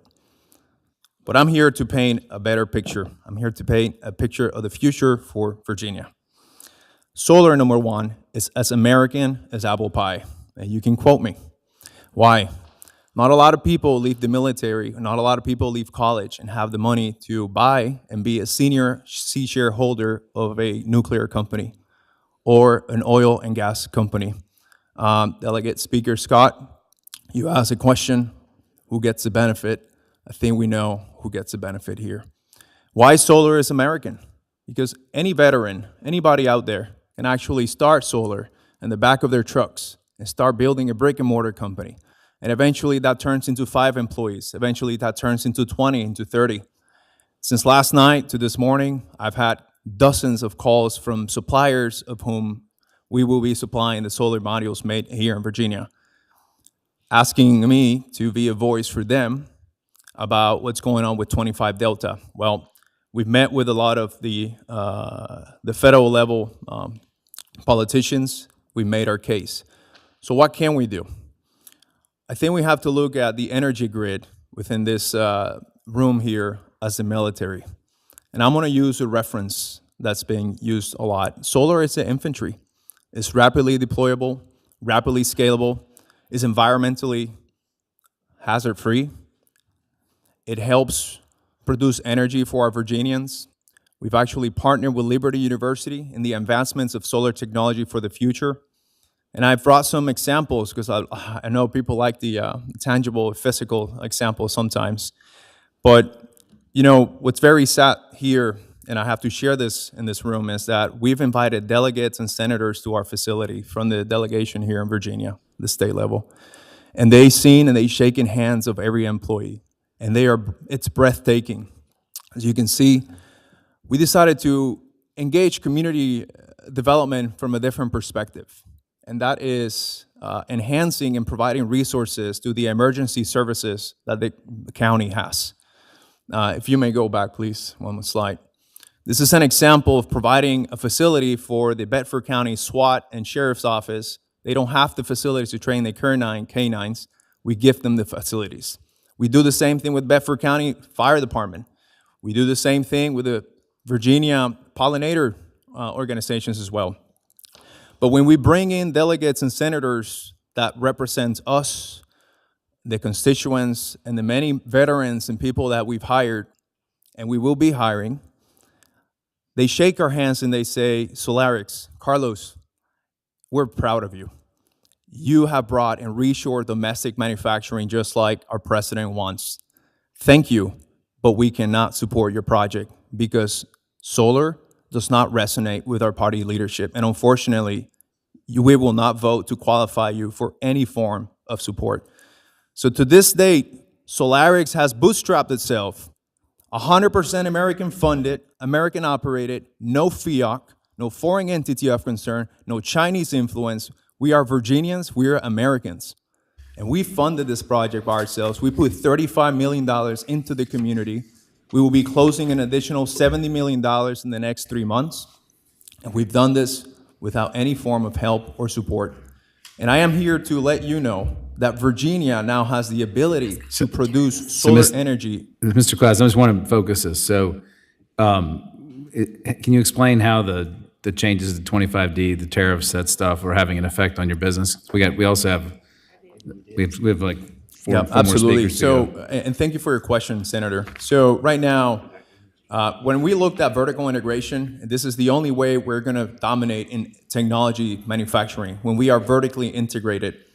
To be vertically integrated, you have to build the components of the widget or the good that you're manufacturing or assembling. 100% of the manufacturing equipment is made in China. It does not exist in other countries for those components. Now, for a solar panel, we have 100% European line, so we have no fiat problems. The problem is the manufacturers of our components, or some of the components that go in the industry, they only have Chinese manufacturing lines because they don't exist in America. And the only way that we can make this happen and reshore in America is by executing reverse engineering. And this takes years of private investment, research development, and support from the state and from the federal level. One of the things I want to show you really quick is that we now have the ability to produce organic photovoltaics. And I want to show this to the room. It can be seen and recorded. This is a solar panel made out of organic material, provides 18% efficiency, is transparent, and we can cover every single government building and window and reduce the electric load. The other thing that I want to also provide is an example of, for those of you who have said that solar is not efficient, well, how many times have we gone to the International Space Station and refuel it or add gas pipes to it? The International Space Station uses this called heterojunction cell technology. The satellites that are still roving around our atmosphere for over 20 years are still operating based on solar. And this technology is what we produce here in Virginia. So we open the door to collaborate with the state. Right. So, Mr. Glass, just do you have an opinion about how these federal changes could impact your business? I mean, they're going to put you out of business. Are you going to still be able to operate? I'm trying to understand how this is going to affect what sounds like it's a substantial investment in the state, a lot of new people working. How is it? Are there effects on your business? And Senator, it's a big investment, and I'll speak here on behalf of American manufacturers. It's not only in Virginia, but it's at the nationwide. Since last night, we will see a paradigm shift. 255,000 American solar businesses are right now in a very fine line where they have to cut jobs, they have to downsize, and they have to reshift to commercial and utility scale to make sure that they take care or at least apply for those tax credits. And Delegate Kilgore asked a really good question. Is a solar project viable without tax credits? The answer is yes. When we produce here, we manufacture here, we have control and cost containment of what those widgets and goods cost. But we still need to rely on the importation of a lot of those components, not on what we're producing here in Virginia, but from the racking perspective, inverters and other components that go into a solar project, those are still manufactured in other countries. And solar is the cheapest form of energy, to answer Delegate Sullivan's question. Okay. Director Hearn, I think. Carrie has something she wants to ask her. Sorry. And Mr. Klass, from what I understand, the manufacturing lines that you plan to order come from Italy, and when those arrive, they would potentially be subject to whatever the tariff is for that trade negotiation? Yes, that's correct. So from the beginning, with my military background, I exercised caution, and I told my team, we got to go FIOC free. So we went full European, right, with our European allies, our Italian partners, our Italian consulate, who's been in the Bedford County area as well. And we purchased a line. I'm just going to use some numbers. The initial line, one of the lines was $20 million. Well, with the new tariffs, it's now upwards in $24, $25 million. Thank you. Going back to the private capital markets, with this level of uncertainty, it's actually hurting the ability for us to close down on senior financing and move the project forward. Can imagine. Anybody else have any questions, Mr. Klass? Nope. Thanks for what you're doing in Bedford County. My family's from close to there, Franklin County, and got a few cousins in Bedford, and I'm sure they appreciate the jobs and all you're doing there. Thank you, Senator. It's an honor being here, and we appreciate what you do. This is by Virginians, for Virginians. Thank you. Thank you. Thank you, Carlos. Who do we got next? Okay, next up, we have a panel on energy affordability. So we're going to ask our panelists, Andy Farmer from the State Corporation Commission, Bill Murray from Dominion Energy. Go ahead and come on up to the table. And Mr. Chase Counts from the Association of Energy Conservation Professionals. And we're going to ask you to speak about the outreach efforts that you all are doing to Virginia residents and businesses to enable them to save money on their electric bill. We'll probably have to shorten this up a little bit to keep it moving. So get the slides up for Mr. Farmer, please. Well, good afternoon. My name's Andy Farmer. I'm the director of the Division of Information Resources for the State Corporation Commission. Our division manages the Virginia Energy Sense Consumer Education Program on behalf of the Commission. To give you a quick background information, during the 2008 session of the General Assembly, the legislature directed the State Corporation Commission to develop and implement an electric energy consumer education and outreach program for retail customers for the purpose of providing information regarding energy conservation, energy efficiency, demand-side management, demand response, and renewable energy.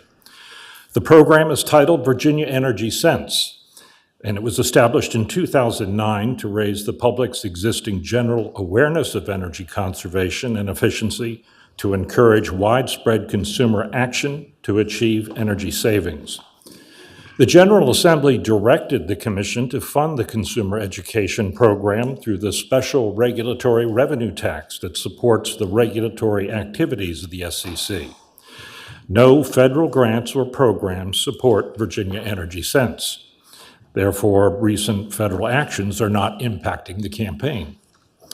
Virginia Energy Sense calls on Virginians to value their power, or value your power. And it encourages electric energy efficiency and conservation to Virginia households, businesses, and institutions. Among the overall energy objectives of the Commonwealth are maximizing energy efficiency programs and facilitating conservation.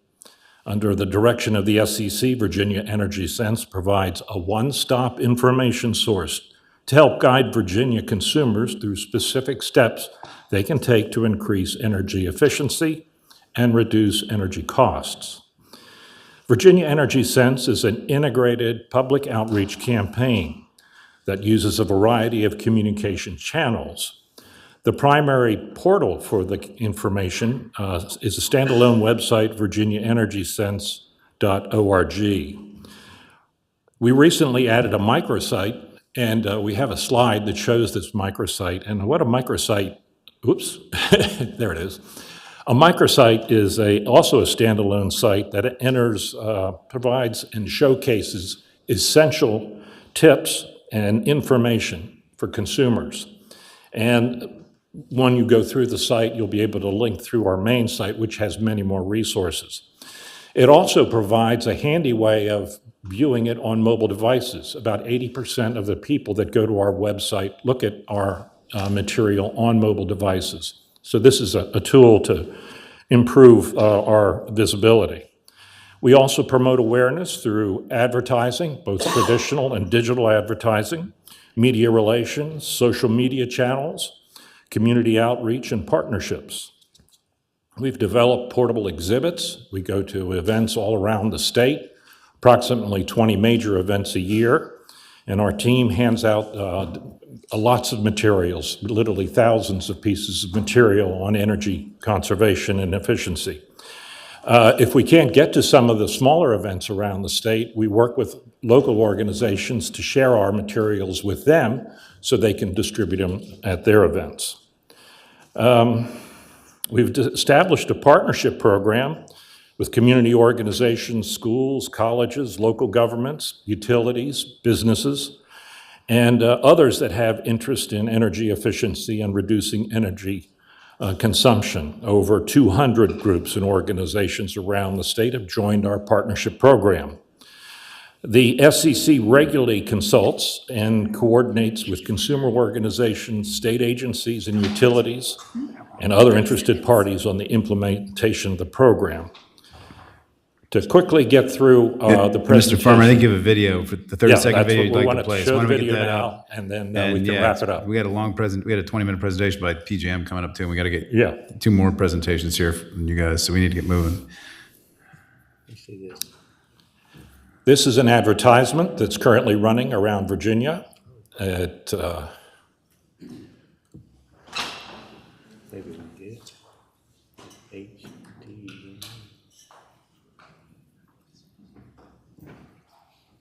Welcome to your new home. Jack here, Virginia Energy Sense's spokesplug. Moving day. Huh? Easy there, big fella. Good thing there's lots of counter space. Welcome to the home office. I mean, it's an office, it's home. They're paying you to work from home, but they're not paying your power bill. Powering down all those gadgets can save you tons of money, too. Learn more power-saving tips at valueyourpower.org. So that's our good friend Jack, our spokesplug.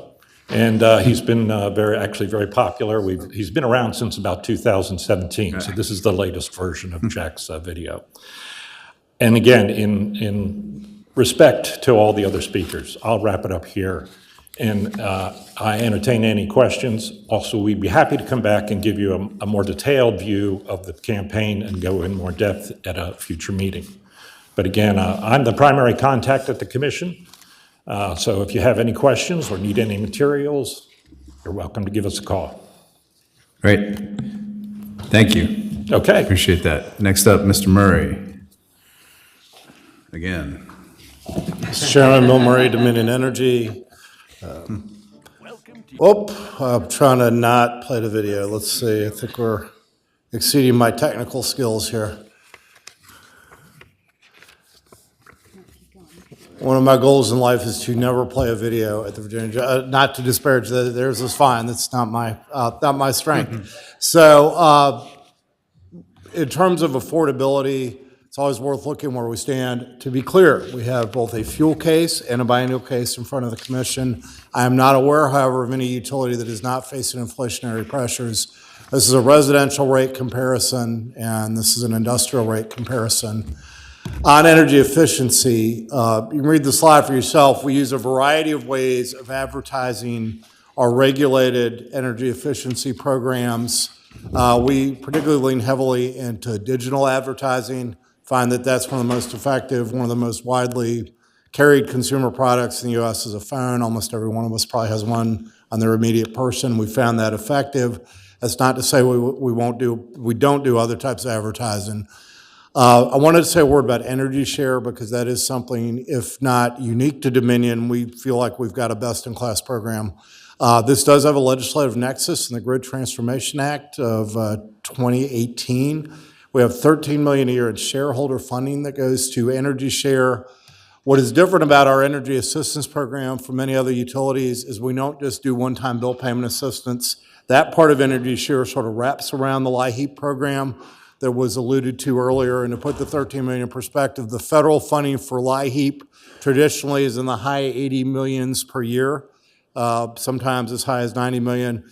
Our shareholders fund about 13 million. We don't just do one-time assistance, and we don't just do electricity. We've bought firewood, we bought propane, we do all types of energy assistance. It's a wraparound program in the sense that it is aimed at customers who apply a day too late, make $1 too much, or need help that is not available through the LIHEAP program. We don't just do one-time energy efficiency, though. We do a menu of, we don't just do one-time bill payment assistance. We do a menu of weatherization measures to try to provide ongoing benefits. And without getting too liturgical, it's kind of like the give me a fish I eat for a day, teach me a fish I eat for a lifetime. It's like that, try to get ongoing benefits. It's a program we're very proud of. That I will yield back and happy to answer any questions. I know you're pressed for time. Mr. Murray, there's a slide in the slide deck that was in the packet, but I don't see it in on what's up on the screen that you all provided, talking about the LIHEAP program, which was mentioned earlier. And in the presentation that you all provided, it says that Virginia got an $89 million federal block grant on LIHEAP for 2023 to 24, and I think we heard earlier that about 100,000 Virginians benefit from that. And your presentation says that the Trump administration proposed budget eliminates all that funding. Do you have any? I don't have any kind of crystal ball. Traditionally, that is a program with some bipartisan support, not some bipartisan support, a lot of bipartisan support. The LIHEAP tensions have been more between northern states, which want to emphasize heating assistance, and southern states, which want to emphasize cooling assistance. There's no crystal ball on what Congress may not do. I will say traditionally that has been a bipartisan program, and we'll watch with interest. Our energy share program is designed to wrap around the LIHEAP program, and while it's administered by the state, I think virtually all the money the state has is a federal pass-through, and it's an allocation among the states like other federal assistance programs. Okay. And I think the last year we've topped out. The highest we've gotten that I'm familiar with, there was a couple million extra in one-time money that may have pushed us in the low 90s at one point, but it's in the high 80s, low 90s has been the range of funding for that Okay. program. And there's also, the BRIC program is also in your presentation, which is, it says FEMA announced that's being canceled, but was that something you all had money in? We were asked for some information. We've not been super active in that program. We just provide, this is the best information we have on that. I'm less familiar with that than I am LIHEAP. Okay, thank you. Any other questions, Mr. Murray? Thank you. Doesn't look like it. Thank you. Mr. Chase Counts. Try and keep it quick, gotta keep moving, so. I'll keep this quick. Thank you for having me. I serve as the Fractional Executive Director for the Association of Energy Conservation Professionals, or AECP, which is the trade association representing the Weatherization Assistance Program, or WAP providers, the 14 nonprofit providers that serve, and more than 150 private contractors that support the delivery of weatherization services to low-income and disadvantaged communities throughout Virginia. Last summer, when I took the reins from my predecessor, Billy Weisenfeld, who ran our scrappy little organization for more than 35 years, he shared the following quotation: "The strength of a nation is indeed deeply rooted in the integrity of its homes." While often interpreted as addressing the family unit, we take it quite literally. Weatherization is both the art and the science of making homes more energy efficient and therefore more affordable, while also improving the health, safety, comfort, and resiliency of the families residing within. As a result of the change in administration at the federal level, and for the first time in nearly 50 years of the WAP program, we face a very real threat to the loss of federal funding from the Department of Energy. While we've worked diligently to diversify funding streams to include state, utility, and private funders, DOE formula-funded WAP has served as a constant and consistent framework that enables security and assurances for leveraged funding partners like Dominion Energy to introduce their resources to the WAP network. As of fiscal year 2025, DOE Formula WAP through Virginia's WAP network will serve approximately 550 households. Leveraged funds will enable nearly another 5,000 households to be served by a network of about 225 employees of the nonprofit WAP providers and an estimated 600 additional employees of private trade contractors supporting the WAP network. These services ultimately reduce the strain on families having to choose between paying their utility bills or paying for food, clothes, medicine, child or elder care, or other essentials.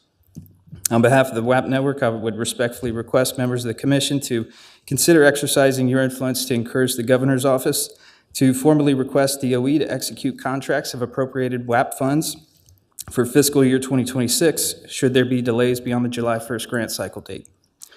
Additionally, the commission could support an increase in funding for utility-sponsored weatherization programs targeting low-income households, or perhaps proactively establish a state-funded, state-sponsored weatherization program through the budget surplus or other creative mechanisms to provide certainty for the WAP network, preventing further reductions in force beyond the 24 reported layoffs to date.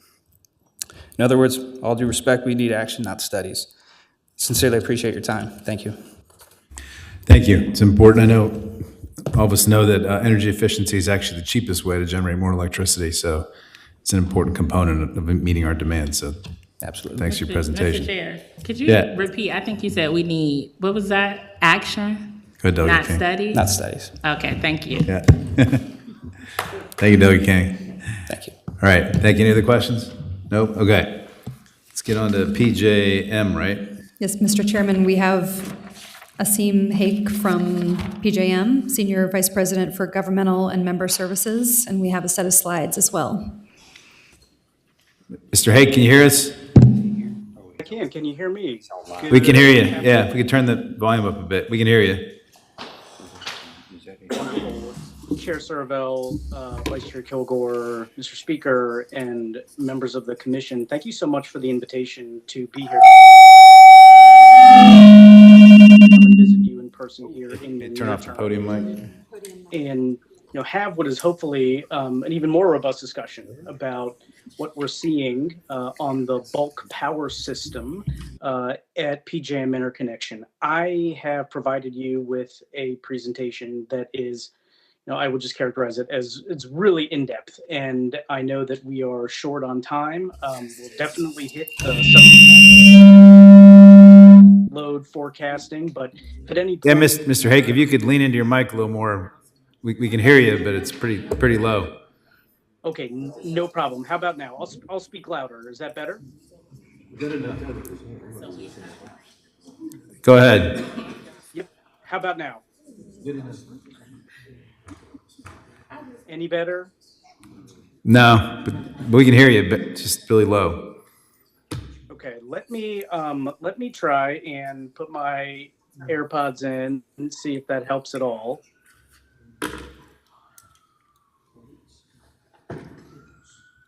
Okay, testing on these AirPods here. That's a little better. Okay. Sorry for any audio challenges here. My apologies. But let me, Carrie, are you able to pull up my presentation? Yes. Okay, great. And so again, this is a very lengthy slide presentation. There is a lot of information in this slide presentation. And so we will not go into depth on each one of these slides, but in the event that you'd like to talk further about this, I'm always willing to come back and chat further. And of course, we would be more than excited to have you all up to Valley Forge, Pennsylvania, which is where our control room and our headquarters are located, to give you effectively a tour of how the bulk system is operated on a day-to-day basis. But again, my thanks to you for allowing me to present today. Okay, let's go to the next slide. So PJM interconnection. So we exist on the bulk electric system. I've said that a couple of times, bulk electric system, bulk power system. And what that effectively means is that your typical bill as a consumer, it consists of primarily three components: the generation of the watt, the transmission of the watt, and then the distribution of the watt. Now, the distribution of the watt, that is done by your distribution utilities. The Virginia SCC, it regulates those utilities. We make sure that the watt gets generated and transmitted in literal real time so that it gets to your utilities, who then distribute that to homes and businesses in the Commonwealth. And so, the sort of in the electricity supply chain, again, we exist on the generation and the transmission side of the house. We go to the next slide. Okay, PJM Interconnection is one of 7 grid operators in North America. There are three. The power grid in North America is really a big machine, and it's really broken up into 3 primary parts. The Commonwealth of Virginia, PJM and its entire footprint is in the Eastern Interconnection. There are 7 grid operators across North America. Uh, the reason that these grid operators exist, and they have effectively powers that have been delegated to it by the federal government, is because we operate a multi-transmission owner, multi-state bulk system. Electrons don't know state boundaries. They cross transmission lines that are, again, multi-state. The other reason why these grid operators exist is the concept of scale.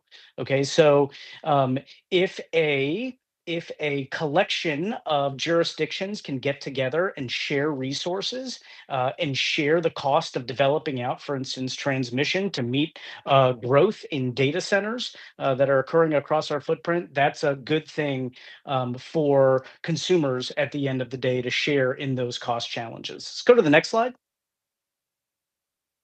We're going to go through all of these boxes. We are not going to go through all these boxes. That's a joke. The one item I wanted to point out here, outside of us having been around to keep the lights on for many, many years, is there's an acronym that you'll see here, FERC, FERC. We are fully regulated by the Federal Energy Regulatory Commission. And if you go to the next slide, last background slide on PJM, we are effectively run as a not-for-profit. So we don't have a share price. We don't have to concern ourselves with quarterly earnings. I think that's frankly, a good burden that we get to sort of unburden ourselves from. And if you go to the next slide, we are mission-driven. That mission is reliability, is to keep the lights on for the 67 million consumers in the PJM footprint, including the entirety of the Commonwealth. Go to the next slide.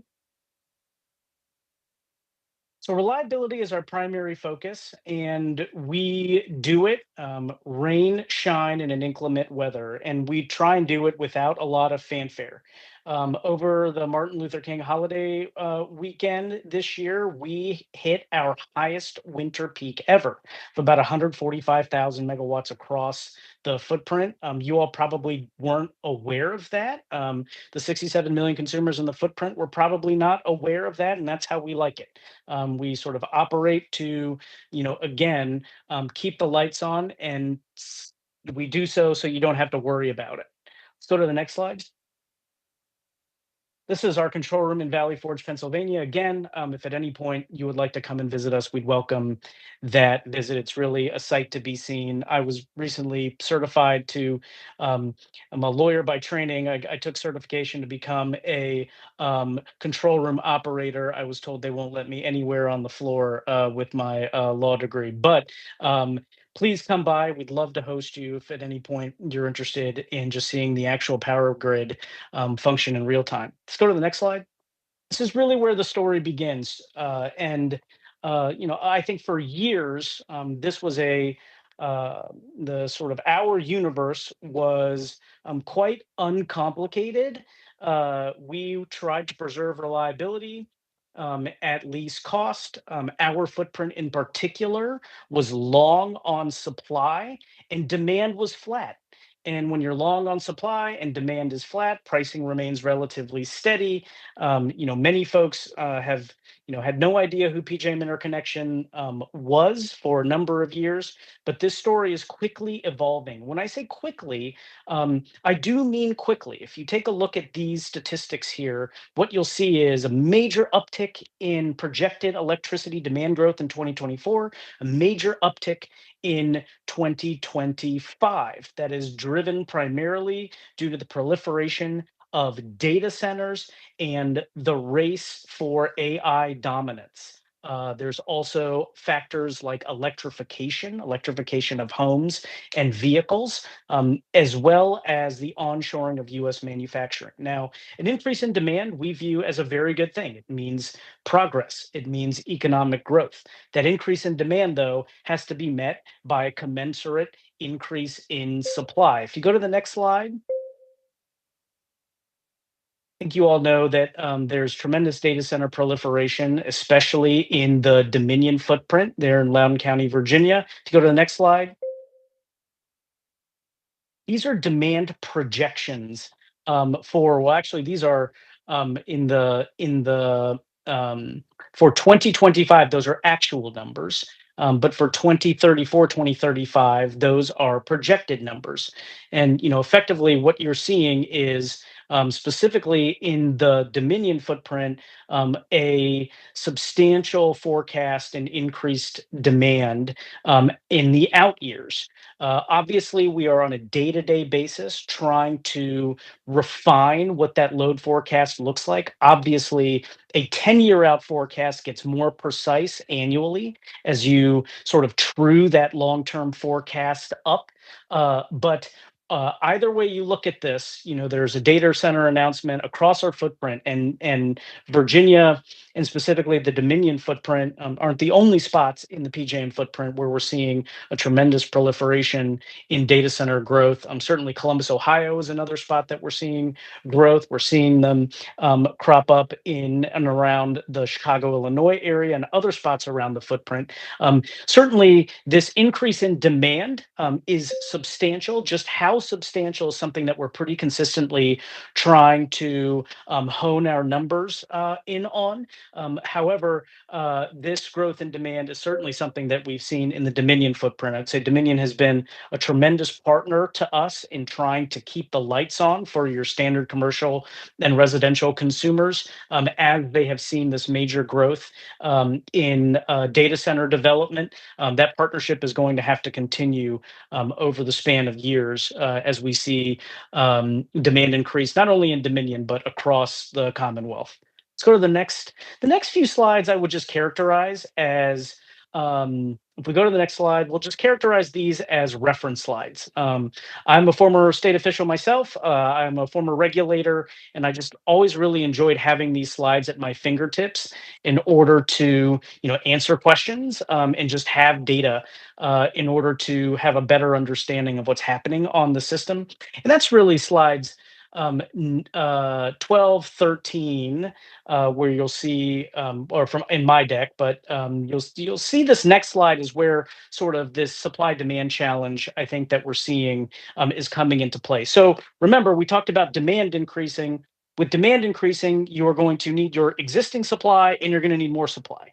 And I think what we're seeing is we're seeing a lot of supply either having left the system or looking to leave the system. We did a study in 2023 that projected out how many megawatts, gigawatts we were going to lose from the system that are either based in policy requirements or are economically sort of on the fringe. We're going to release a updated version of that presentation here in the very near term, so look for that.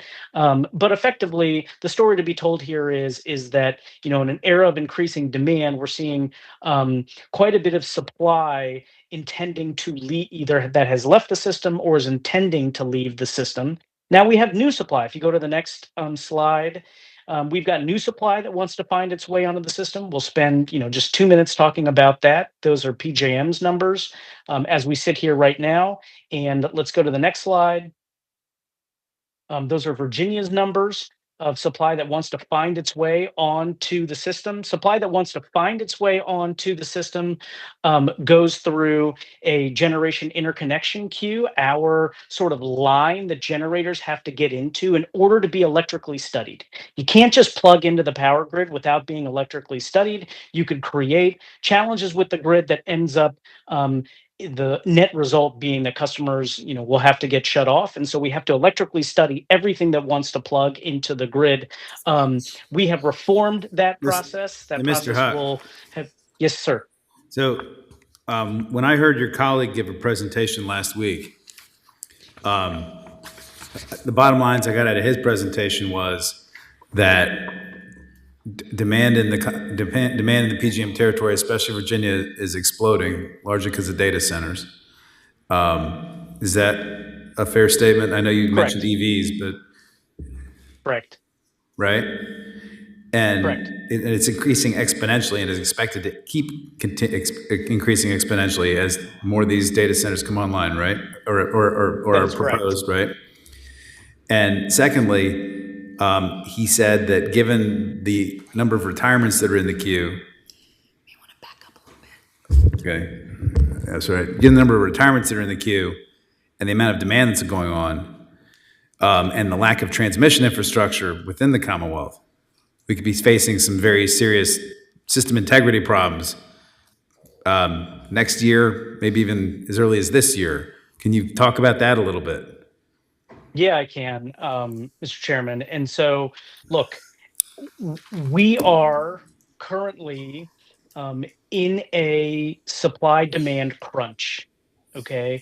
With demand increasing on a day-to-day basis and supply decreasing, we are concerned not only about consumer pricing, but also about our ability to keep the lights on a day-to-day basis. Now, we have enough supply to meet demand today. There are other mechanisms that we will need to be looking at, including, the flexibility of data centers, conceivably to reduce their necessary intake. And we're having those conversations within our stakeholder process sphere as well as with data centers as well. But the long and short of it is yes. As you see this demand increasing and supply decreasing, we are concerned about being able to keep the lights on. If you look at our most recent summer preparedness report, we are going to be able to meet demand this summer, but we may have to call on what's called demand response, which is a product where we ask those who are participating in this program within the PJM sphere to effectively curtail their usage in order to maintain reliability on the bulk system. That's not something that we have typically had to rely on in order to maintain reliability. And this is an issue that is not just a PJM issue, it is a national issue that we are seeing across all of our power grids. There are a few slides, if you want to take a look at these in the deck, around sort of, which of these power grids have the highest risk in this whole supply demand crunch universe. To our west, MISO is the most challenged. If you go to 74 and 75, you will see that grid is very, very challenged. But you'll see that a lot of, where there is growth, you will see that we are challenged, as these data centers are tremendous consumers of power. And so that's really the story to be told, Mr. Chairman, is this idea of, hey, we want to meet these times. We really want for economic progress. We want for economic growth. And certainly we've been counseled on a number of occasions about the need to meet this AI challenge that is in front of us. We're going to need all the supply we've got. We're going to need a lot of additional supply. There have been some good conversations around the addition of some solar resources, some wind resources.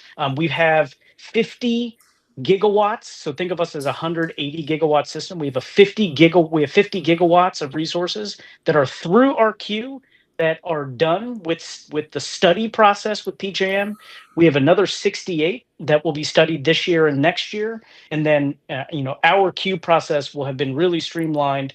We entered into also a partnership with Google to utilize AI, in a sort of, in a circular universe, to utilize AI to try and reduce the time that it takes to process these projects. But we do have a lot of power in our queue that can hopefully meet some of Right. these So, Mr. supply Hawk, challenges. this sound clear. I think you said that next summer you're going to be potentially asking some of your data center customers to dial down their usage so that the grid does not become destabilized. Is that what I heard you say?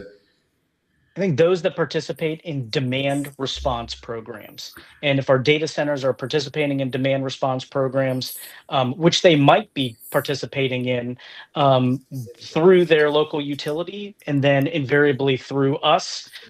So those who participate specifically in demand response programs, we may call on that demand response to curtail in order to keep the lights on. Yeah, hold on. The speaker has a question for you.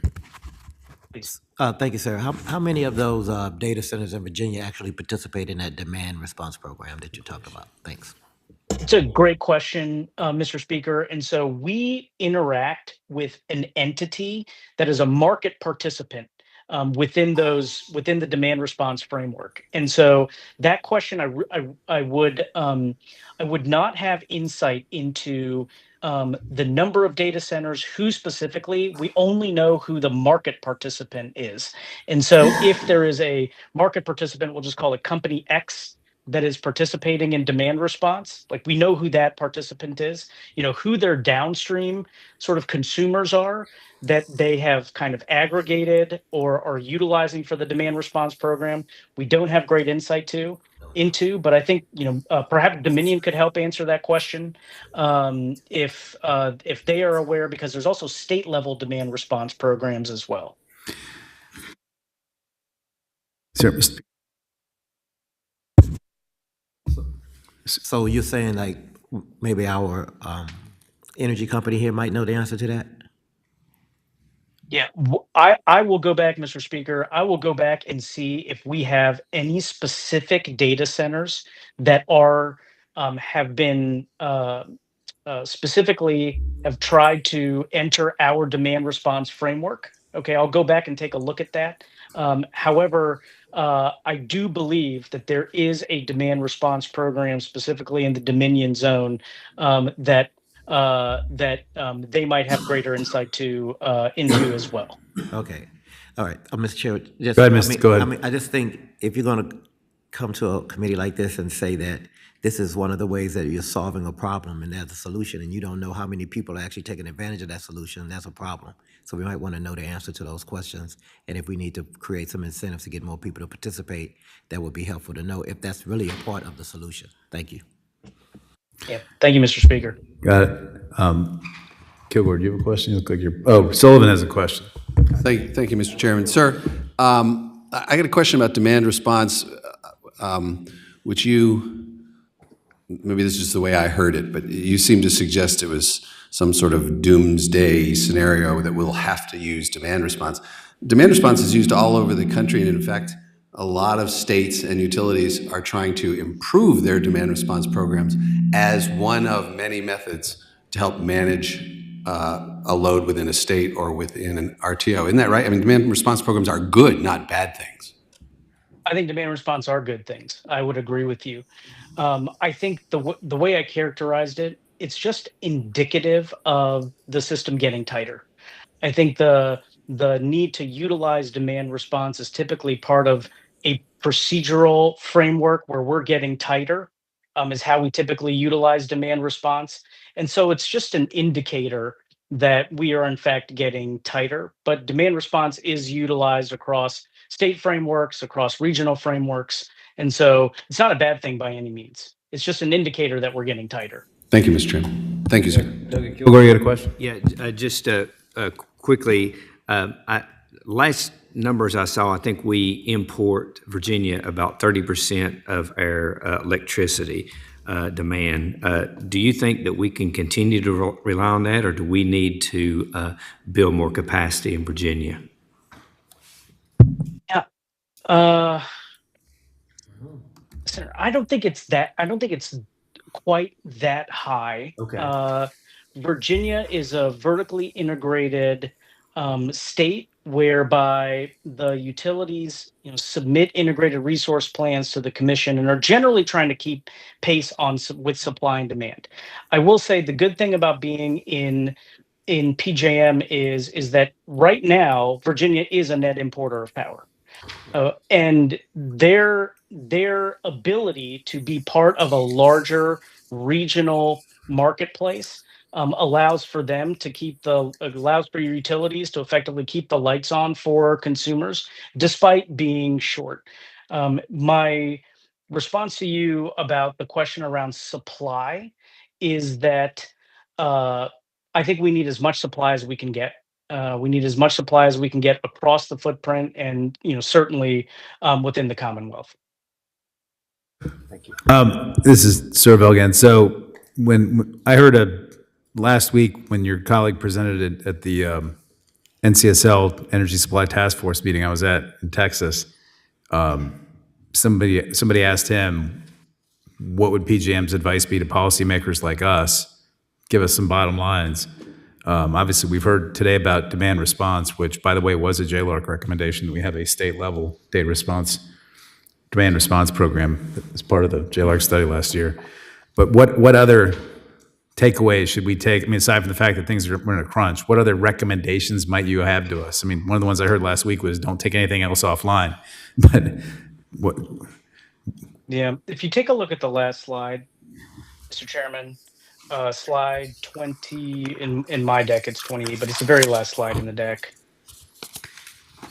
I've listed out some policy takeaways here. And the first one is that concept that you just referenced. I think pushing existing resources off the system right now before there are replacements that are shown to be operational, I think it'll just further exacerbate this supply-demand crunch. So I think we need to keep our existing generation fleet online to the extent that we can. Obviously, something is deeply uneconomic.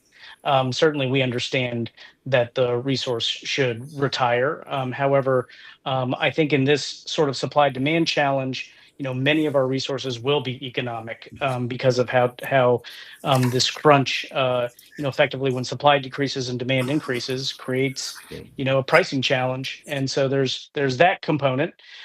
Anything we can to bring electricity infrastructure, sort of reduce the burdens to bringing electricity infrastructure onto the power grid, whether that's generation or transmission. I think that will also be helpful.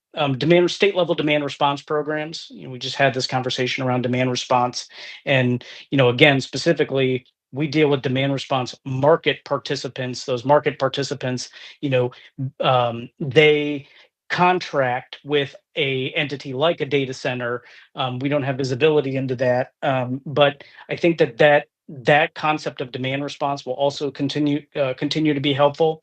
And then, consumer cost increases. I mean, these should be viewed as, again, here, when supply decreases and demand increases in any market, you are going to see an increase in cost, and cost increases will be a natural byproduct of the supply demand challenges. Okay, does anybody else have any questions? Okay, we got to keep moving. So, yeah, I'm sorry. Mr. Browder has a quick question. Although I'm not the speaker.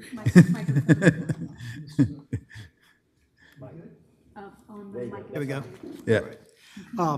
Yeah, one question, looking at pages 14 of your slides and 15 and 16. On the forecasted retirements, it notes that the 40 gigawatts, 21% of PJM current installed generation. It looks like virtually all, if not all, of those retirements are from dispatchable generation, coal, natural gas, other, includes diesel. But then I see that on the new generation in the queue, much of that, if not the majority, is intermittent, non-dispatchable generation. And I was just wondering if you could speak briefly to what does that present in terms of reliability issues, keeping the lights on? Yeah, that's a great question. And the first thing that I'll say is that, we hope that all of these resources, whether they're intermittent resources or dispatchable resources, we hope that they all find their way onto the system. We need every watt that we can get. However, all of these different types of resources have their different, we'll just characterize it as availability and capability. If you go to 2 slides further in, what you'll see is we've actually, and every sophisticated market, every sophisticated energy market in the globe is doing this. What they are doing is they are creating what I'll characterize as reliability values for all of their different resource types. And what you'll see here is that not all resources are effectively provide the same amount of reliability. So if you're a nuclear resource, you're the gold standard. You're 95%, which characterize it again as reliability. A fixed tilt solar or tracking solar unit at 9% and 14%.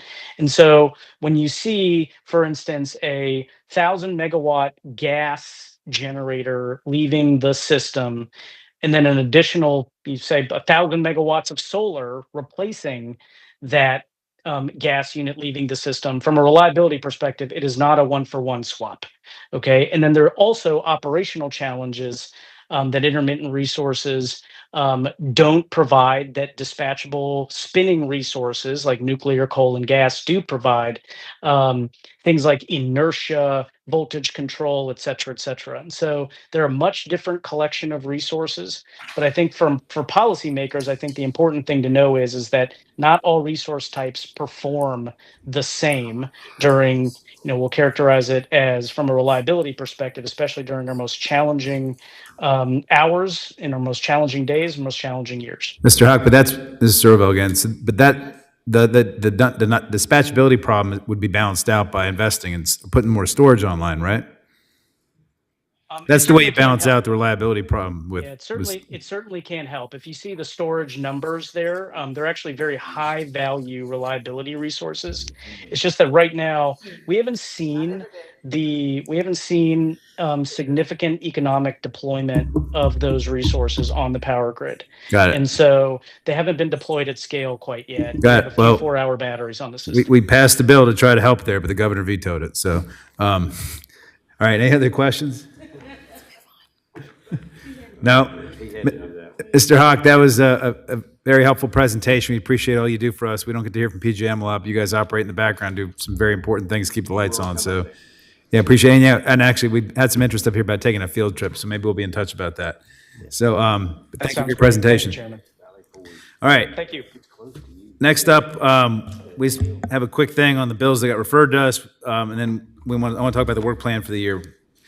So, Carrie, why don't you move on here? Yes, Get out of Mr. here. Chairman, there were 4 bills that were referred to the CUR, 3 from the Senate Commerce and Labor Committee, and 1 from the House Labor and Commerce. And these bills relate to retail choice, municipal aggregation, and the sort of world of competition.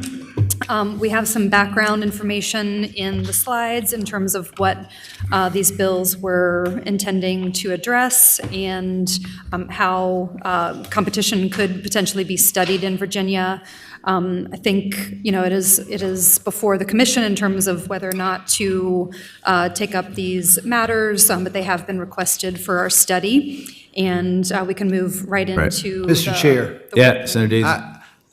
The work plan that's here looks jam-packed. Like this meeting, we've probably got more on our plate than we can handle. Yep. I would suggest that these bills, if they relate to any of the topics that are already in the work plan, we take a look at them. But if not, we just save them for a rainy day. I think that's an excellent idea, Senator Dees, and some of the bills do relate. Hackworth's bill at least relates to one of the items. The consumer choice thing is a much bigger conversation, and we're going to save that for next year, I think. But I think what you just said is a great idea. So, Carrie, why don't you move on to the work plan? Okay, so Mr. Chairman, we have about 8 items that have been proposed. These are items that have been suggested, and I have compiled them based on our own research and analysis, and also certainly hearing from many members of the commission on these topics. So I'll just read them out for the sake of discussion. Let me knock them out real quick. Okay. So we got a couple of us need to get to the next meeting. So, you all have heard today how urgent things are in terms of demand and supply right now, and we're getting in a real crunch here in Virginia. A couple of these are bills that passed last year that I think we may take a peek at really quick, see if they need to be updated. They got vetoed, by the way. But first of all, we need to do more on nuclear long term. I mean, we're having problems with getting solar online. Wind has its headwinds, so to speak. Nuclear is something we've already passed a bill on, but I think there's more we can do. Texas just passed a big thing about a bunch of incentives and stuff they're doing to help nuclear. We had a lot of talk this year about affordability in the APCO territory, and I think we need to take a quick peek at why utility bills are going up so much. And so we proposed on here to look at APCO and Dominion affordability issues so we can have some public dialogue about that. Somebody else suggested maybe we ought to look at co-ops too while we're taking that peek. Next, the geothermal, there's a SEC geothermal work group going on right now. We passed a bill on geothermal. The governor vetoed it. The work group is still continuing to work on that. They're going to make some recommendations later this year. I think that'll probably take care of itself. Energy storage, again, we passed a bill. Governor vetoed it. I suspect that bill will be back, but I think in light of everything we heard today, we probably take a look at that. IRP legislation, Delegate King and I carried the IRP legislation. It's in pretty good shape, but we might want to make a couple tweaks to it. I think we ought to take a peek at that and re-recommend it for next year. Then the solar, there was a couple of solar bills that passed that got vetoed. I think we ought to take a peek at those, make sure they're in good shape. And I know there's an ongoing mediation going on, or there's talk about a mediation on the solar siting issue, which I think we need to monitor and have a group keeping their eyes on that.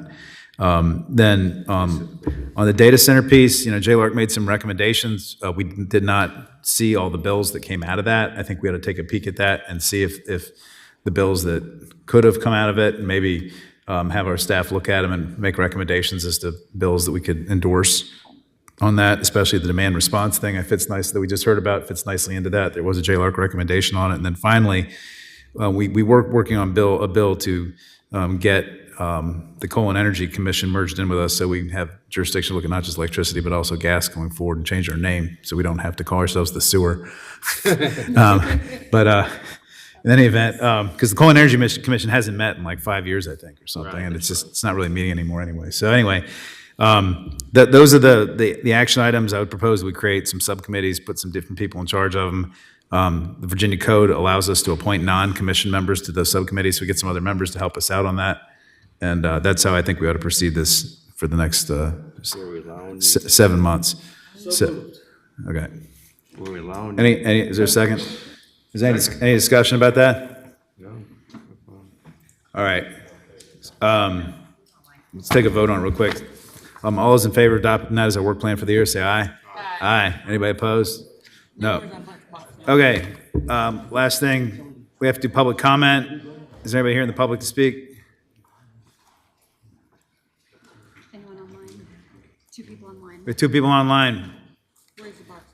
2 minutes.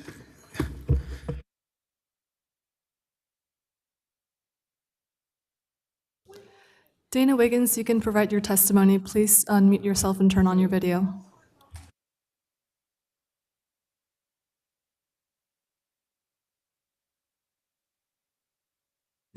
Miss Wiggins, can you hear us? Go on.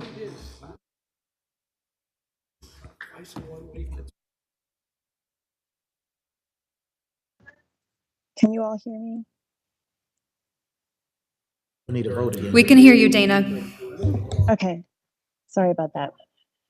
Go ahead, Miss Wiggins. You keep it to 2 minutes. Okay, so Dana Wiggins with the Virginia Poverty Law Center. I just wanted to sort of highlight, I know that the Department of Social Services was not able to come today to talk about the update on LIHEAP, but as many of you know, the LIHEAP program was zeroed out in the ongoing budget.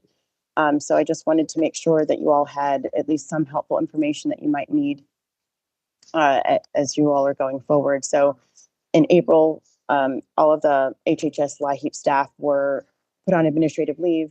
May 1st, HHS announced that they would actually, they had been withholding, but they would release the remaining 10% of the LIHEAP funds, which for Virginia is about almost $10 million for the rest of the fiscal year 25, which would hopefully cover our cooling season. And the total amount of funding is about $102 million in terms of fiscal year 25. On May 2nd, the next day, the president zeroed out the budget so that moving forward, LIHEAP would not have any funding. I will caution that typically LIHEAP has bipartisan support, as I think Mr. Murray said. So even though during the previous Trump administration, they did also zero out LIHEAP budget, it did get put back in. So we are hopeful that significant raising of alarm from state legislators and other advocates will, to our congressional representatives, will help to sort of bring those funds back. But it is a significant portion for people. So just for context, in Virginia, about 118,000 households receive LIHEAP, and which serves about a quarter of the people that are actually eligible and actually need LIHEAP assistance. Only about a quarter of them receive it. And even though that's, and of the people who receive it, they only receive about 29% of what they need to pay their bill. So that said, it is extremely critical to keeping families afloat, making sure that the lights stay on, that people don't have their children taken away. And about 22% of people who receive the money, who receive the funds, say that they still forego paying for medicine or food in order to pay their utility bills. So these kinds of funds are critical. Thanks, Dana. It's a very important program, and we appreciate you reminding us how important it is. Hopefully the Trump administration will fund it, and also it'll cost us about $90 million a year. Thanks for taking the time to testify. Who else do we got? Ms. Dakota, you can provide your testimony. Please unmute yourself and turn on your video. 2 minutes.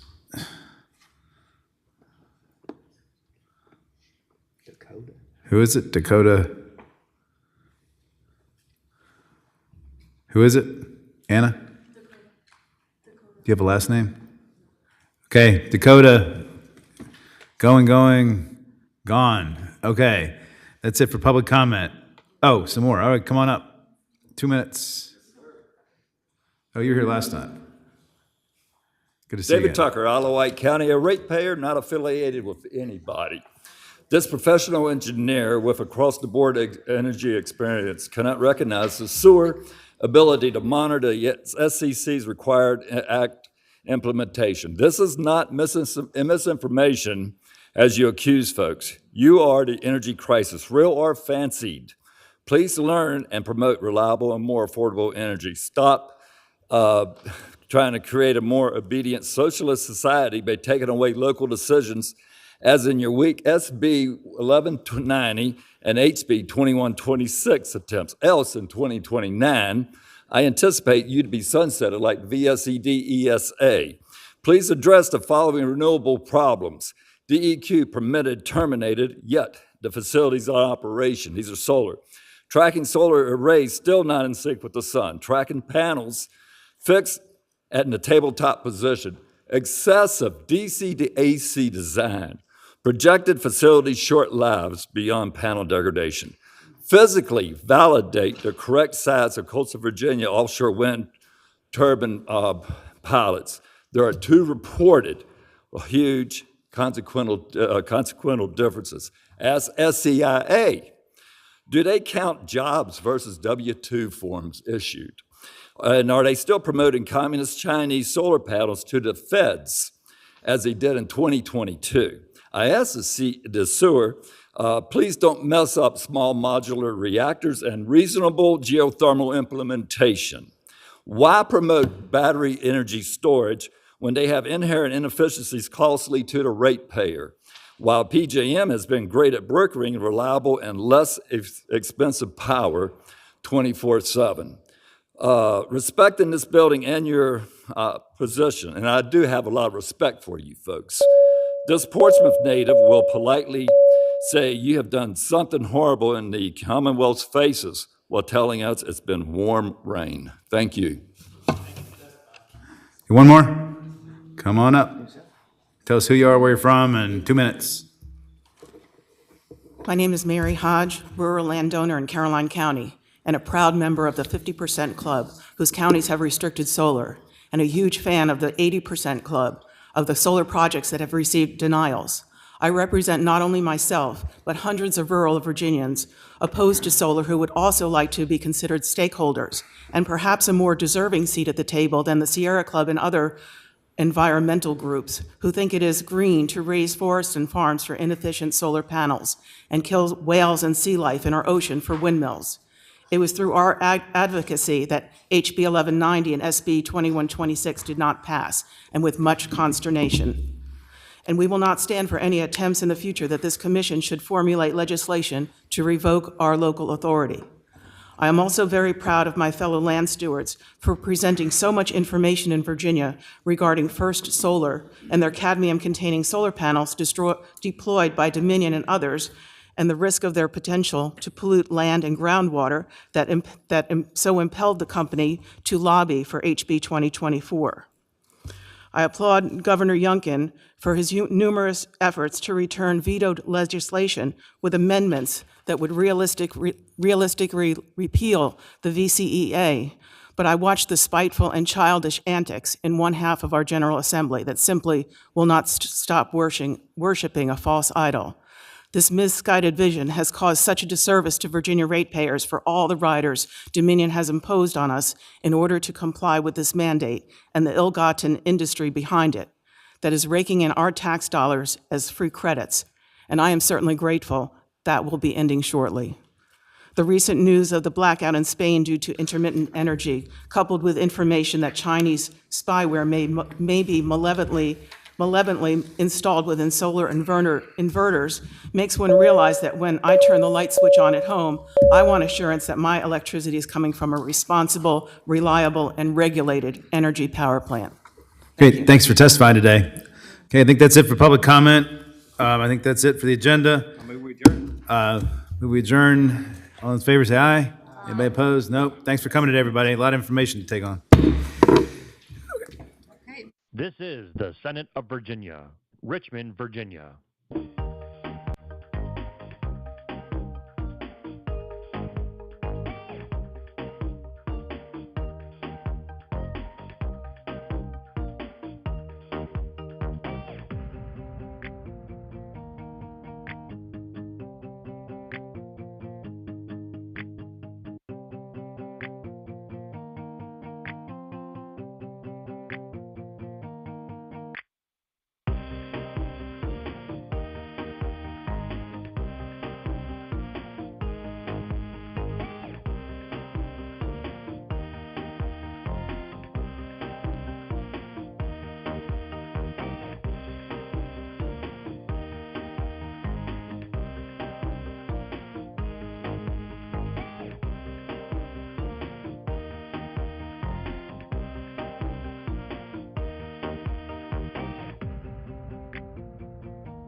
Senate Committee Room, A305.